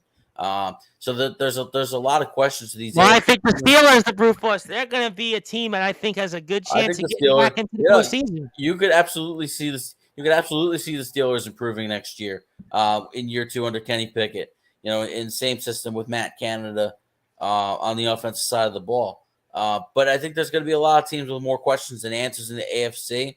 Yep. Aside from Cincinnati, Kansas City, and Buffalo, a lot more teams with more questions than answers, which leaves the door open for Denver to sneak into a potential wildcard situation. I mean, fair enough. And let me get to some comments here before I move on. Peyton wanted to go, I think he means to Los Angeles. They didn't want to pony up the cash. Anthony Finkel says Russell Wilson or Rusty Wilson. Okay. He was Rusty. I get the joke. Wilson is done. He won't be recitated. I believe that's the pronunciation. What do you call Mahomes, Herbert in his same division? DOA, dead on arrival. Is that the joke? The easier route to the Super Bowl lies in the NFC. The AFC is the land of the great young quarterbacks, not so in the NFC, which I think is a fair point because, again, the AFC, right? You mentioned Allen, Mahomes, and Burrow. And then it's like, well, what about everybody else? And then in the NFC. Also, too, let's not dismiss Trevor Lawrence. Let's not dismiss Trevor Lawrence here. I think there's a real possibility we could be looking at AFC divisional weekend next year. It's the same 4 teams. Jaguars, Bengals. Yeah, I mean, I think Jacksonville though is still slightly a notch below Cincinnati, Kansas City. Of course, maybe. Absolutely. But in a division that is going to lend them to dominate for the next league, Houston's years away, right? So Houston's years away. Well, I think, Justin, we're losing you a little bit. There you go. Go ahead, because I want to move on. So go ahead. Right, so Houston's years away. Tennessee, I think, is in a mess right now. They're going to go through a little bit of a rebuild. And I think so are the Colts, too. So this lends itself to Jacksonville to win it for years to come, and I think they're going to be in the mix here. We'll certainly see. And then John Gonzalez says Lawrence is a top 5 quarterback. Yep, I definitely agree. We'll definitely see. But I do, before I get to closing thoughts, wanted to ask you, the Brute Force, on obviously something that I don't think will actually happen by the time we're back on the air Friday. Maybe it will. It's 50-50. But I did want to talk about, obviously, the NBA for a second. Obviously, the news about LeBron James is basically on the verge of becoming the NBA's all-time leading scorer, surpassing Kareem Abdul-Jabbar. We saw him here locally against the Knicks and Nets doing the trip right after you graced us with your presence in the Garden. So wanted to get maybe your thoughts on LeBron James becoming our next and probably forever all-time NBA scoring champion. Yeah, obviously an unbelievable record to break, being the all-time leader in points. And for a guy like LeBron James, who, some people, would consider not to per se the best scorer we've ever seen, but can obviously score the ball in many different ways. And I think what's impressive right now, Tom, is that you're talking about a guy getting into his latter years number-wise, and he's averaging 30 points a game, which is incredible for a guy at this age doing what he's doing. Just carrying the Lakers right now, who are playing better with Anthony Davis back. That's been helping them. And Rui Hachimura too, I thought was a nice pickup as well in a trade. So I think the Lakers are doing good things right now, and the West right now is not exactly doing that great. We were talking about it before you came on the air. It's basically a total crapshoot. Besides the Denver Nuggets, who are obviously playing great basketball. I mean, Memphis has struggled recently. The Warriors can't win a road game. I mean, it's been a pathetic season on the road for the Warriors. And you go down the list. The Pelicans were hot early; they're struggling. Utah's come back to earth as well. Sacramento's been a surprise, though. That's what I was going to say. Was if Sacramento's in the top 3, that's telling you a lot. I mean, they're playing well. I'm going to give them credit, but they're not a top 3 team. And if the Lakers can get their act together, I think that with the way they're playing and LeBron James breaking this record, which he will do, probably he might do it next week, Tom, because there's a chance he could do it on 63 points.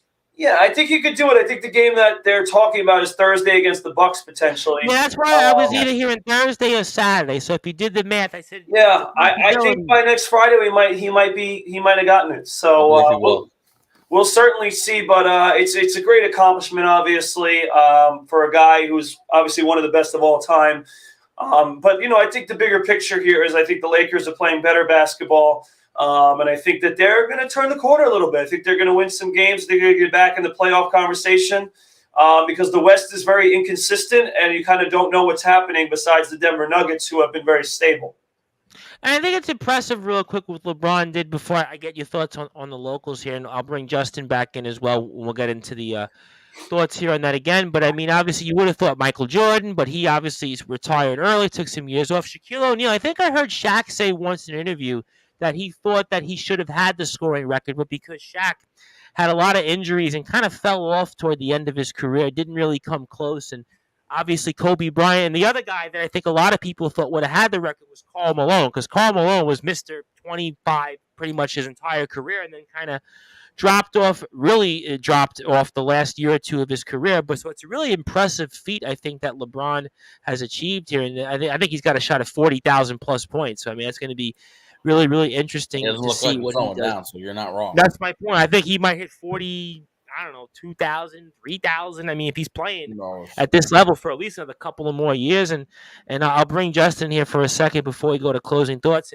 And we spoke about Kyrie, so I'll get your thought on Kyrie at the back end. But the Brew Force, I mean, it is kind of Dolan time. I should probably get your thoughts on it. Knicks have had kind of a roller coaster week here. They do find a way to hold on to a win, but just 1 week, I think they're turning the corner. The next week, not so much. But as you said, they're kind of in this log jam between, I guess, it would be 4 and 11 in the Eastern Conference. Yeah, I'll say it like I do every week. I feel like I'm a broken record, but I'll say it again. The New York Knicks are an example of NBA purgatory, all right? They're just basically a team you can't figure out. They show you, right, prosperity, and then they lose a few games in a row, right? They got a really nice win. I'll give them credit. They got a nice win against the Heat. That was a big win. They needed that win, yep. Considering that they're the 7th seed right now, Miami's the 6th, and obviously the top 6 seeds make the playoffs and don't have to play in the play-in tournament. Well, the Knicks right now are the 7th seed, and they'd have to catch Miami. So it was a big win, but they struggled to do it. I mean, some of these turnovers you saw at the end of the game, Julius Randle falling, them throwing the ball out of bounds. I mean, it was embarrassing, and Miami struggled as well. So it was kind of a struggling game, but the Knicks won. And I will give them that late recently, they have shown the ability to win these close games, which is something that we've been talking about that they haven't been able to do. But, there's still that, can they beat the top teams? Can they compete in those big games? They really haven't shown that yet, and there's still more to be seen. But let me know, because I'm in a good mood today, Tom. I'm in a good mood. All right. I'm going to congratulate Julius Randle on being an all-star, all right? Because you know what? Yeah, but we thought that was a foregone conclusion, pretty much. Yeah, it was. But you know what? I've still been ripping on him. I've still been saying we should trade him. All right, so what I will say is he deserved it. He's had a good season. I would question why Jalen Brunson isn't on the team. He's a good point. He really should have been on the team. But there were a lot of snubs. I mean, you talk about, Justin's friend James Harden. On the 76ers. I'll go for another guy, James Cronin's love boy. He loves this guy, Trae Young. I have seen that on Instagram. Good point. A bunch of others. There were a couple names that were left off the All-Star game list. So I really thought Jalen Brunson deserved it, though. I think he's been a nice free agent acquisition. He's been the point guard that we've been waiting for, kind of as Knicks fans. He's coming up in the clutch. He's been that guy who has a solid year. I mean, I think he's actually done a little better than even those who had a rosy opinion of him. Yeah. So I'm going to give the Knicks credit. All right, John. All right, you didn't have to do that. All right, you didn't have to do that. All right. Listen, I'm being truthful today, John. I'm in a good mood. All right, Julius Randle. Anthony Frankel don't like his hair because he was. Yeah, no, Randle's hair. I can live without Randle's hair. His hair is like an explosion. I disagree. Anthony Frankel, you had your own. You go back on your Facebook timeline. You had some interesting hairlines also. Listen, he's right though. I mean, Julius Randle's hair looks like an explosion went off on his head. That's for him though. Why change change something. Listen, I have mutton chops, right? It works for me. If it works for his hairline, why should he change it? I mean, I guess to your point, he's playing well. So, Exactly. let him keep the hair, I He's guess. averaging 24 points a game and like 11 rebounds. So yeah, I mean the Knicks right now, like I said, but the issue is the word consistency. They're just not consistent. No, they haven't had that this year. They're 28, 25. They're up there down, and this is also what happens, Tom Bryce. And again, I'm not going to go on a rant here, but this is what happens when you have a coach like Tom Thibodeau that runs his players into the ground. All right, because they play a lot of minutes, they're consistently on the court, and they're just inconsistent. And you got to be able to build depth on the team. And I know that the Knicks have some, okay, but it's just not consistent enough with that, and I think that's why they lose some of these games. So it'll be still, we'll wait to see, but the season's winding down here. I will say the Knicks are looking good to at least make the play-in tournament. So I will say they'll probably do that, but it remains to be seen whether they can be consistent. And the last thing I'll say, Tom, before we hand it to Justin is, just when you thought the Nets were turning the corner, how does this happen? I mean, Kyrie now wants out. Now is going to leave. I mean, just when you thought the Nets were turning the corner, they were getting back to the top of the East, everything was going right. Well, now that's why I think you're going to mention the New York Liberty because that's, I think, the team. That's the team we need to talk about because that's not a purgatory team. That's not a team. That's a team ready to win. In about 10 minutes, in your closing thoughts, we'll definitely get to them. Before I turn it over to Justin here, get his thoughts on the Knicks here because he spoke a little bit about Kyrie already. He says, Randall is the face of $1 billion franchise. I own a maintenance company. Not quite the same. LOL. It doesn't matter. You played in a band. You were in a band. I remember when you were in a band, you had long hair. I mean, what's the big deal? I think if it's working for him, why not? Leave the guy alone. If he's scoring 24 a game, I mean, listen, Patrick Ewing had the, the flat top? For those that I know it's not my time, but he had the flat top, right? I mean, the flat top was awkward. I mean, I don't know. Listen, Dennis Rodman, what did he use to color his hair? I mean, well, that hair is different. That's Dennis Rodman's different.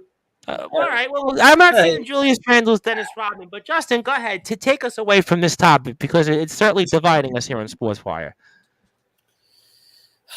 I'm still just over this garbage with my team. It's just,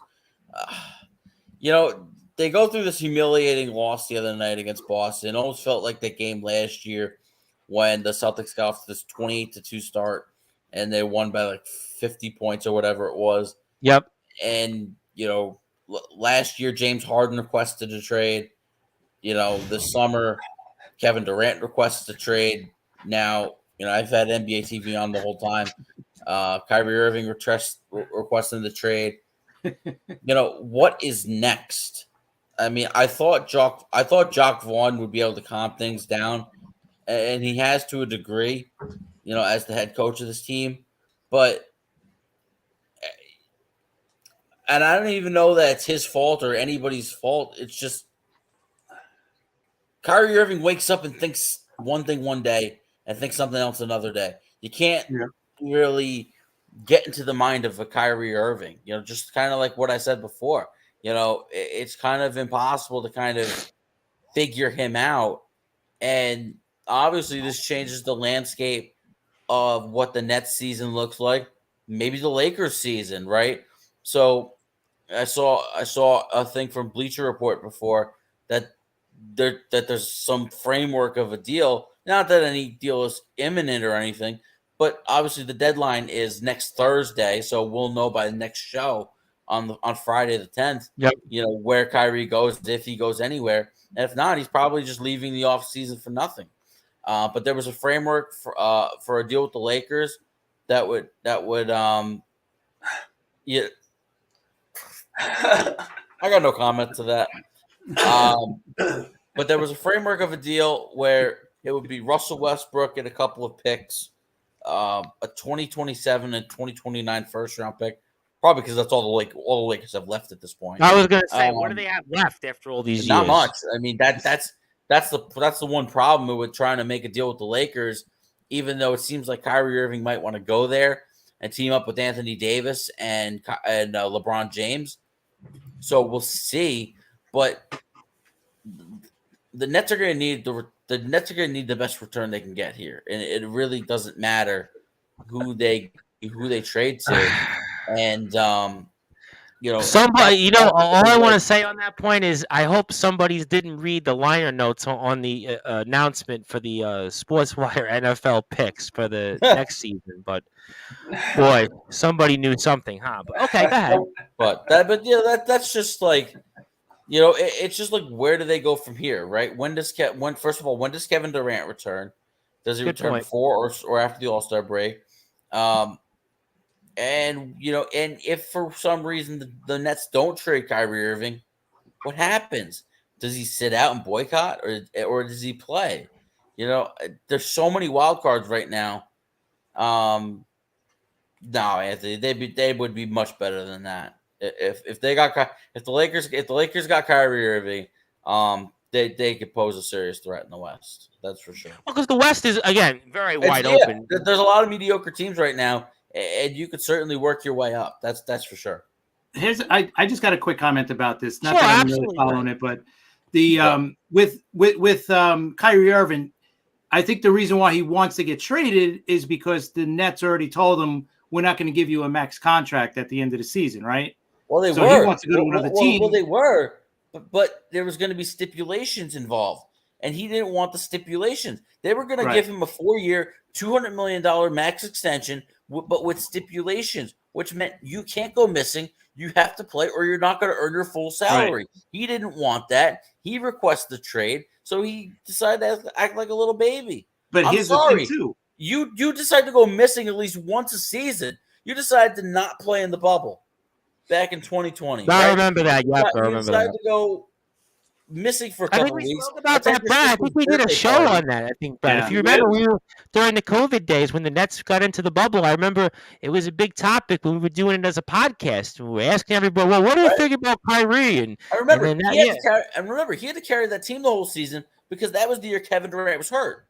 He was rehabbing the Achilles injury. Yep, that was after the next year. He disappears for a couple weeks. Then we goes viral at his sister's birthday party. Yep. And a whole bunch of other things.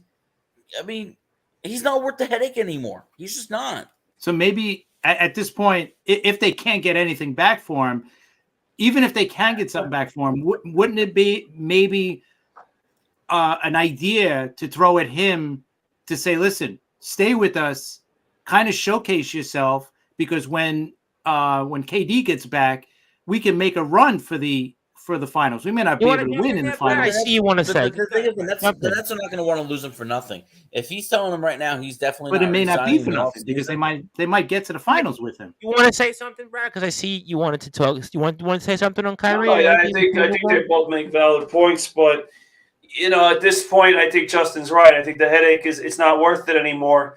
And you got to get as much as you can. But now, I think the big question also now becomes is based on what happens with Kyrie, what happens with Kevin Durant? Does he still want to be there without Kyrie Irving? That remains to be seen. So that'll be the next story. But it's just crazy because you see, it felt like for a little while that everything was going right with the Nets, right? And they were trending in the right direction. And now we got to talk about this. I mean, this is a drastic change from what we were talking about a few weeks ago. Yeah, I mean, we thought obviously a trade too before the season started. We spoke about that on Sportswire. Yeah, we did.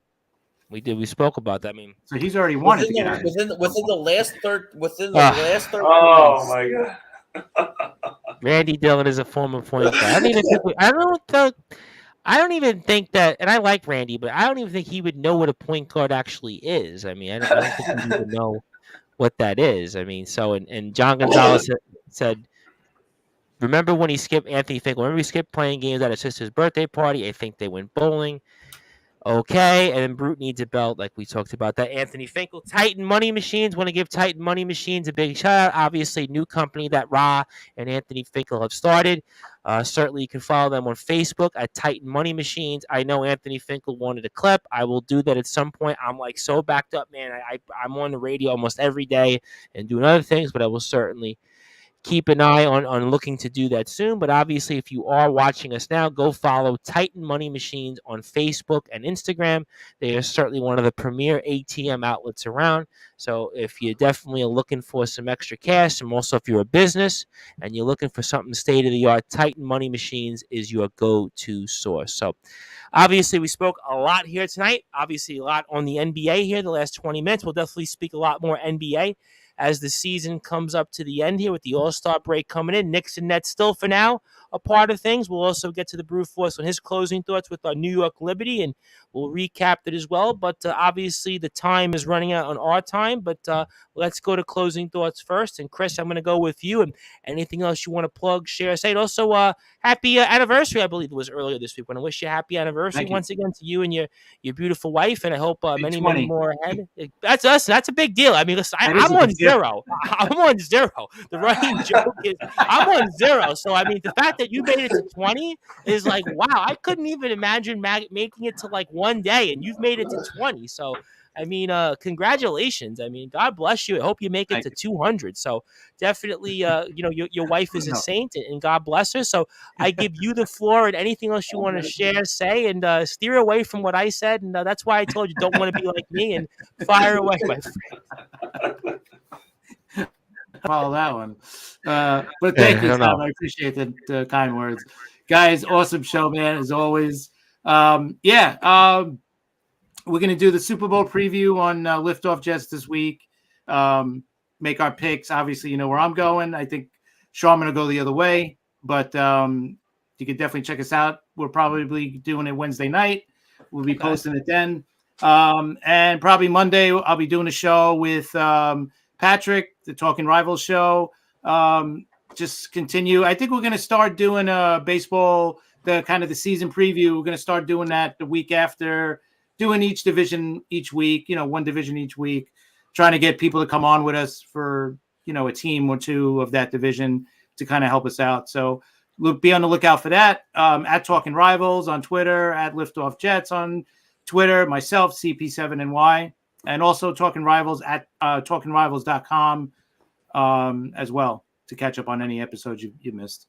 Absolutely. I think the going around each division and team, I think is a good idea. I know Justin did that a bit on his show last year, so we're not that far away from the start of the season because we're in the month of February. So that means pitchers and catchers is right after the Super Bowl and warmer weather is ahead. So depending on what you believe, I'm going to believe in Groundhog Chuck because he said early spring, even though Phil said 6 weeks of winter. I'm going with Chuck. So we'll see what happens. Everybody follow Chris, CP7NY on Twitter, Instagram. Also Talking Rivals, Liftoff Jets on Twitter as well. So please support all those great shows. And I'm looking forward to putting in the show tomorrow with the Liftoff Jets because I think I'm live with somebody. I know Sunday I'm definitely live with a wrestler, so we'll have it on in between those spots. So I'm looking forward to that. So Justin, I turn it over to you. Anything you want to plug? Welcome back to have you here with us. And anything else you want to share about the baseball banter or anything else? And fire away, my friend. Yeah, baseball banter wise, we'll just end up being a full go again once pitchers and catchers report start. Looking forward to the new season. I know we're not really talking much about baseball because it is the winter and there's not much news, but big congratulations to Jeff McNeil on the 4-year, $50 million contract extension. I think that was a tremendous move by the Mets. I think it was a value deal, really. I thought he was going to get about $15 million a year. Turns out the average was about 12 and a half per. A great player for the Mets.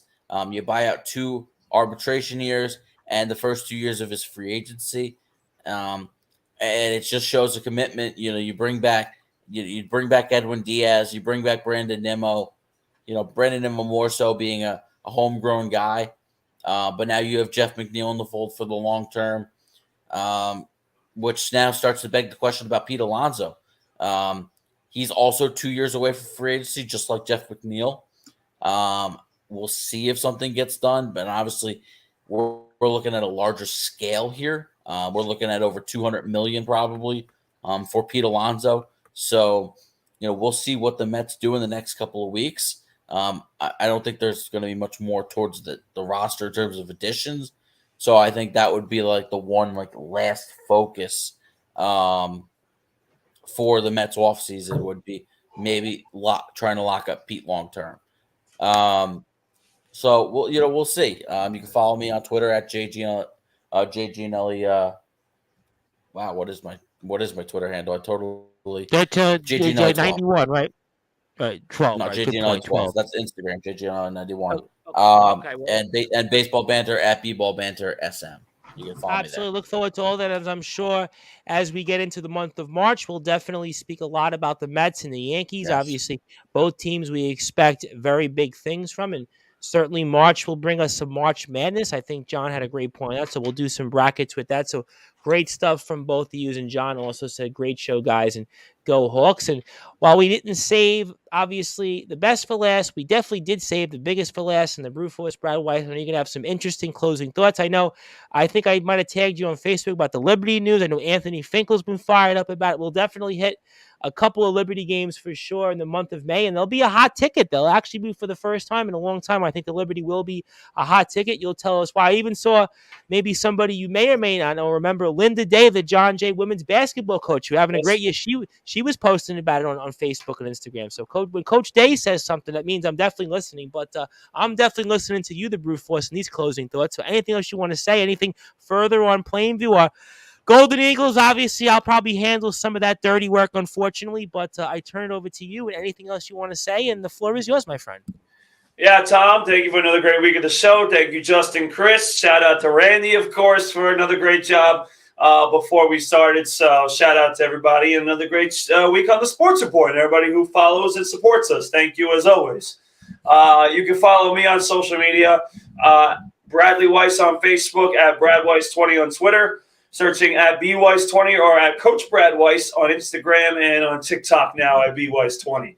I will start by certainly, putting this right here, Tom. All right, I want to make this very clear. All right, why not us? All right, why not the New York Liberty? All right, because the New York Liberty, ladies and gentlemen, are not just a team anymore. They're not just an average team. Ladies and gentlemen, they are a title contender. All right, they might, and I'll go this far, Tom Rice, they might be the best team in New York right now. All right, the best team. All right, because they have arguably two of the best players in the WNBA they just got on their team. I agree with you on that part. I mean, first of all, let's begin with Jonquel Jones, who was the first one. Jonquel Jones, who we talked about last week, she's been an MVP. All right, she's been in a finals before. Okay, she's a dominant force in the paint, and she could shoot from the outside. And now, if you want to add, if you think that's good, you now have Brianna Stewart on the team. I mean, Brianna Stewart. Well, you got a trio now. UConn star, right? Yep. She's a champion. She's an MVP. She led the league in scoring last year, Tom. I mean, she does everything. And not only that, Jonquel Jones and Stewart have played together internationally. So they know how to play against each other. Then you thought that was good, right? You thought, the Liberty, they're much better now. No, then they go for another champion. And they get Courtney Vandersloot from the Chicago Sky, who is a great point guard, who's a great shooter. She's a great defender. We actually watched her last year. Yeah, we watched her last year in that game. So, I mean, and you have Ionescu, and you have Benijah Laney, and you have Marie Johannes and Han Shu and Stephanie Dolson, who started last year, coming off the bench this year. I mean, you go down the list. This is a really good New York Liberty team. Right? Wow, they were really good. You have Hanshul Shu coming off the bench, and she was an interesting player. Now she's like way down the chart. Oh, man, and she's a stud, 6'10", shooting over people. I mean, she is a problem coming off the bench. So, and you got Sandy Brondello, who's already an experienced championship coach. So there's everything you need. I mean, if it weren't for the Mets, I mean, the Liberty, right, are just like the Mets right now, signing players left and right and getting those big names. I would say the Liberty, to me, have I think a better path to winning the championship. 100%. 100%, because, with the Chicago Sky having fallen apart because Candace Parker is now in the Aces, Vandersloot is now at the Liberty.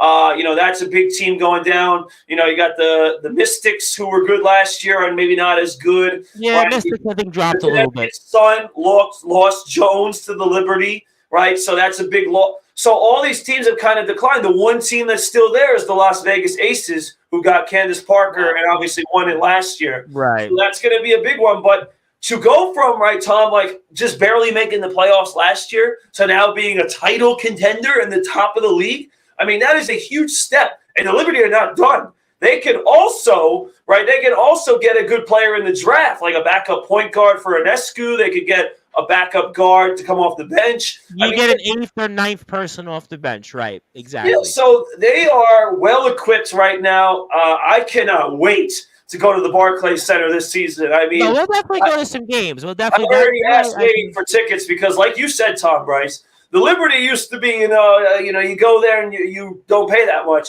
Those tickets are going up.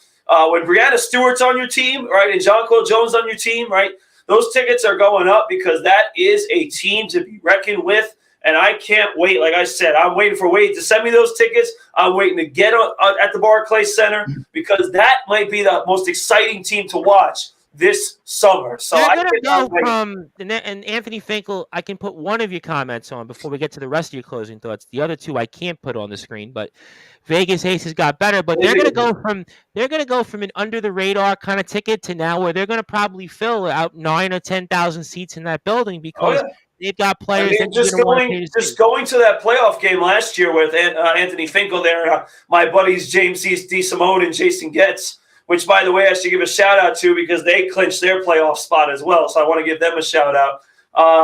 But going to that game, I mean, that crowd was filled on the hundreds level. I mean, those seats were filled. They were loud. They were excited. Just imagine now with the players that we've acquired, with how many Liberty fans are going to come out and be excited about this team. So, and there's even people now that maybe weren't as much into the WNBA now hearing what the Liberty are doing and are going to come out as well. So, listen, it's also people like me, too. I'm going to give credit to myself. People like me having, encouraging people to go out and support women's basketball. And we've talked a lot about women's basketball in the past because obviously we've covered it. Coach Day has been a friend of ours. I've had her on here. At least shout out to Coach Day, by the way. She follows me. Shout out. She's awesome. Well, I've talked about you to her, so she knows who you are. She's awesome.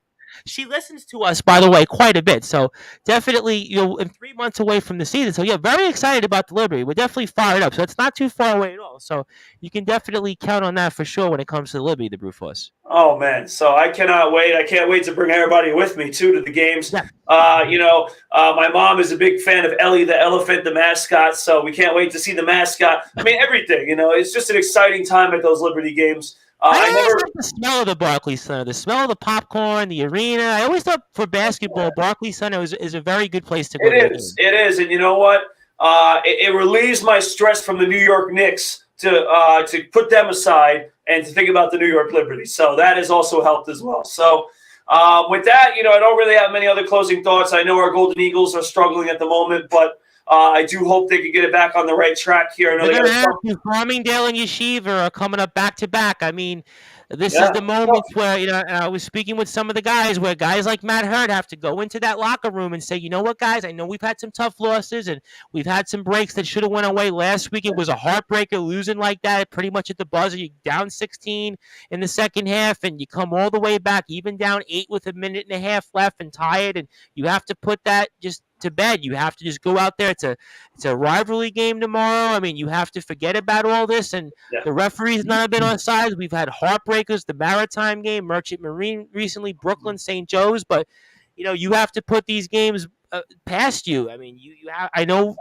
maybe we're missing Liam Sheehy more than we've let on, but I mean, they have to find a way here because this season right now, I mean, they'll be in the playoffs. They'll definitely be in the postseason, but guys know what they need to do here. Right, but we always talk about that word momentum, and the big thing right now is that they got to build positive momentum. And with a lot of these tough losses, obviously, it could get into the locker room. It could be a tough state right now that they're in. So hopefully, a statement win against one of these two teams like Farmingdale, Yeshiva, hopefully both. But I'll at take least, right now. I mean, listen, we want both, but I mean, certainly if we can get at least one. yeah, I think and one would be great. To just lift the team and get us going in the right direction. So I'm hoping for that. But like I said, they continue to get some momentum. They get positive reinforcement. I think they'll be just fine. And I'll just end it by saying I'm excited too because as a coach for the second straight season at Plainview as an assistant on the varsity team, I get to go to the playoffs and coach. So I'm extremely excited for that. My JV guys, as we talked about earlier, got a big time win, the biggest one of my coaching career, by the way. So I'm very excited about that. And also, I'm excited to see the Long Island Nets tomorrow, hopefully. I think that Ryan Terrell game. I think that's going to be a great game. The Long Island Nets, by the way, speaking of them, are a very hot team in the G League. Their coach just got named Coach of the Month over the last month. I did see that. I think I saw that on Instagram. And, they're playing really well right now. So I'm excited to see them. And I'll say it one more time. I'll give a shout-out to James DeSimone and Jason Getz because Clark has been playing really well. They clinched the playoff spot, and I'm hoping to see them as well. So shout-outs to everybody. Shout-out to James Cronin with the Sportatorium podcast. And shout-out to my guy, John Gonzalez with the Sports Authorities Group. Yes, John actually wanted to direct message me because he's going to run, said, "Go Hawks" with exclamation points. And there also, we go. Anthony Finkel wants to point out you ran up the score like Bill a Chick. I mean, so that was a funny one. That was a funny one. He also says, "Great show. Loved it as always." He said, "You're very humble tonight, the Brute Force." They're very humble, which kind of is ironic. The Brute Force humble. It's kind of the irony in the names there. So Anthony with some good comments there. And obviously we'll see. We want everybody to follow the Plainview JFK Hawks program, POB Hawks. I believe it's POB Hawks basketball. Make sure to follow the program on Instagram. Everything the guys are doing, the Brute Force is always posting stuff on game day, basically with the reels on Facebook and Instagram. BWeiss20 on Instagram, also Brad Weiss 20 on Twitter, also Bradley Weiss on Facebook, Snapchat as well. Bradley Weiss, please support the program, all the great things he's doing. Level Up. Also mentioned Level Up because I saw Matt Hurt and Ryan McNeely were putting on that the Sideline Sports Store is open for the Long Island Sound. So right. Level Up basketball, though, make sure you follow those guys because Coach Winter is always working hard. And Kelly Dempsey, want to give her a big shout out because there was a photo, Brad, that was on Instagram. It was totally off the topic. Whereas Kelly Dempsey was like 9 and she was still taller than like everybody else like that we know. So, I mean, that was kind of a funny one-liner there. I'm sure you might have saw that. But obviously, all great stuff there. Liberty, very excited about the Liberty. We're definitely looking forward to the middle of May, and that'll be a fun summer. We'll go to some Liberty games, have a good time, hang out. So Brooklyn will be fun. Anybody else wants to join us, maybe we'll drag a guy like Steve Saperstein, who loves some basketball. In fact, I was speaking with one of his friends from the neighborhood, and they were like, what happened to Sap? He used to have game, and he kind of lost his game a bit. I said, well, I mean, he put on some pounds. He's out at the gym. But our Golden Eagles, I want to make sure everybody follows. I know it's not been what we've hoped for, but I have a good feeling tomorrow we're going to start strong. That's the key, I think, for the guys before we go. That the last couple games, we got off to slow starts. But I think the key tomorrow, why I think we're going to do well against Farmingdale, first 10 minutes, come out strong. I think that's the thing. We got kind of a rock'em sock'em type of game against Manhattanville. We got off to the okay start against Maritime, but kind of had some issues with the refereeing, and then we kind of lost par. But I think that the first 10 minutes, we're going to come out strong. It's going to be an early game, and I'm counting on guys like Alec Tabata to always fuel us. I think Xavier Allen's going to come through, Spencer Malloy. But to me, the two guys I'm keeping an eye on tomorrow, why I think we'll win, I think Matt Hurt is going to provide us that leadership to keep the guys kind of calm. I was speaking with Matt, and I told him, Matt, this is where you've got to come in and provide that leadership to make sure that these guys just don't lose kind of the momentum. Don't get off track because you've been here when was some tough times. So now you have to use your leadership. You've been on, obviously, the SAC team, everything else, so you need to use that. And I think Timmy's going to help with that as well. And I think also guys, I think that are going to provide some big minutes for us, Justin Turner, Tom Bell. And I think that what's hurting us a little bit is some of these teams we're playing have a little bit of the size advantage. But I think tomorrow we're going to do a little bit better because Farmingdale, remember, Farmingdale we have on our sites because of what happened when you were there, the Brute Force. We had that huge lead. We wound up losing a heartbreaker, but I think this is what guys have that circled on their calendars. So I have a good feeling tomorrow we're going to take care of business. Like I said, Alec Tabita, Spencer Malloy, Xavier Allen, but then guys like Matt Hurt and guys like Ryan McNeely are going to fuel us as they always do. So make sure you follow the program. Big shout out as always to Coach Uhl, SJLI_MBB on Instagram and Twitter. So that stuff is all out of the way. So shout outs as always to everybody that's listened to us tonight. Also, John Gonzalez from the Sports Authorities Group, Anthony Finkel now of Titan Money Machines, and also Anastasia Resnia. I wanted to make sure I give a big shout out to her. She was listening to us the whole way. She messaged me a couple of times, so I think I got her name right. So she'll let me know later on if that was the case. But tonight, I want to thank everybody here for watching us on Sportswire Radio.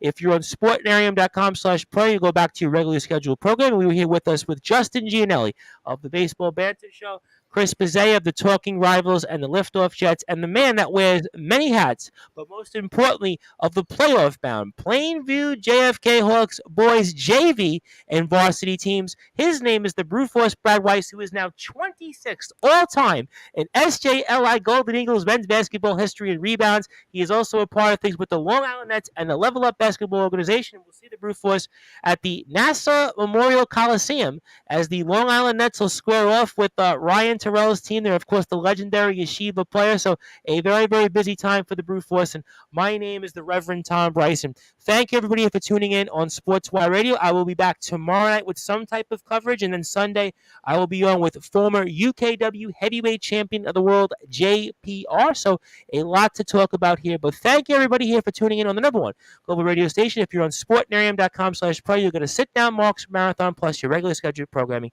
Thank you, everybody, here on Sportswire Radio.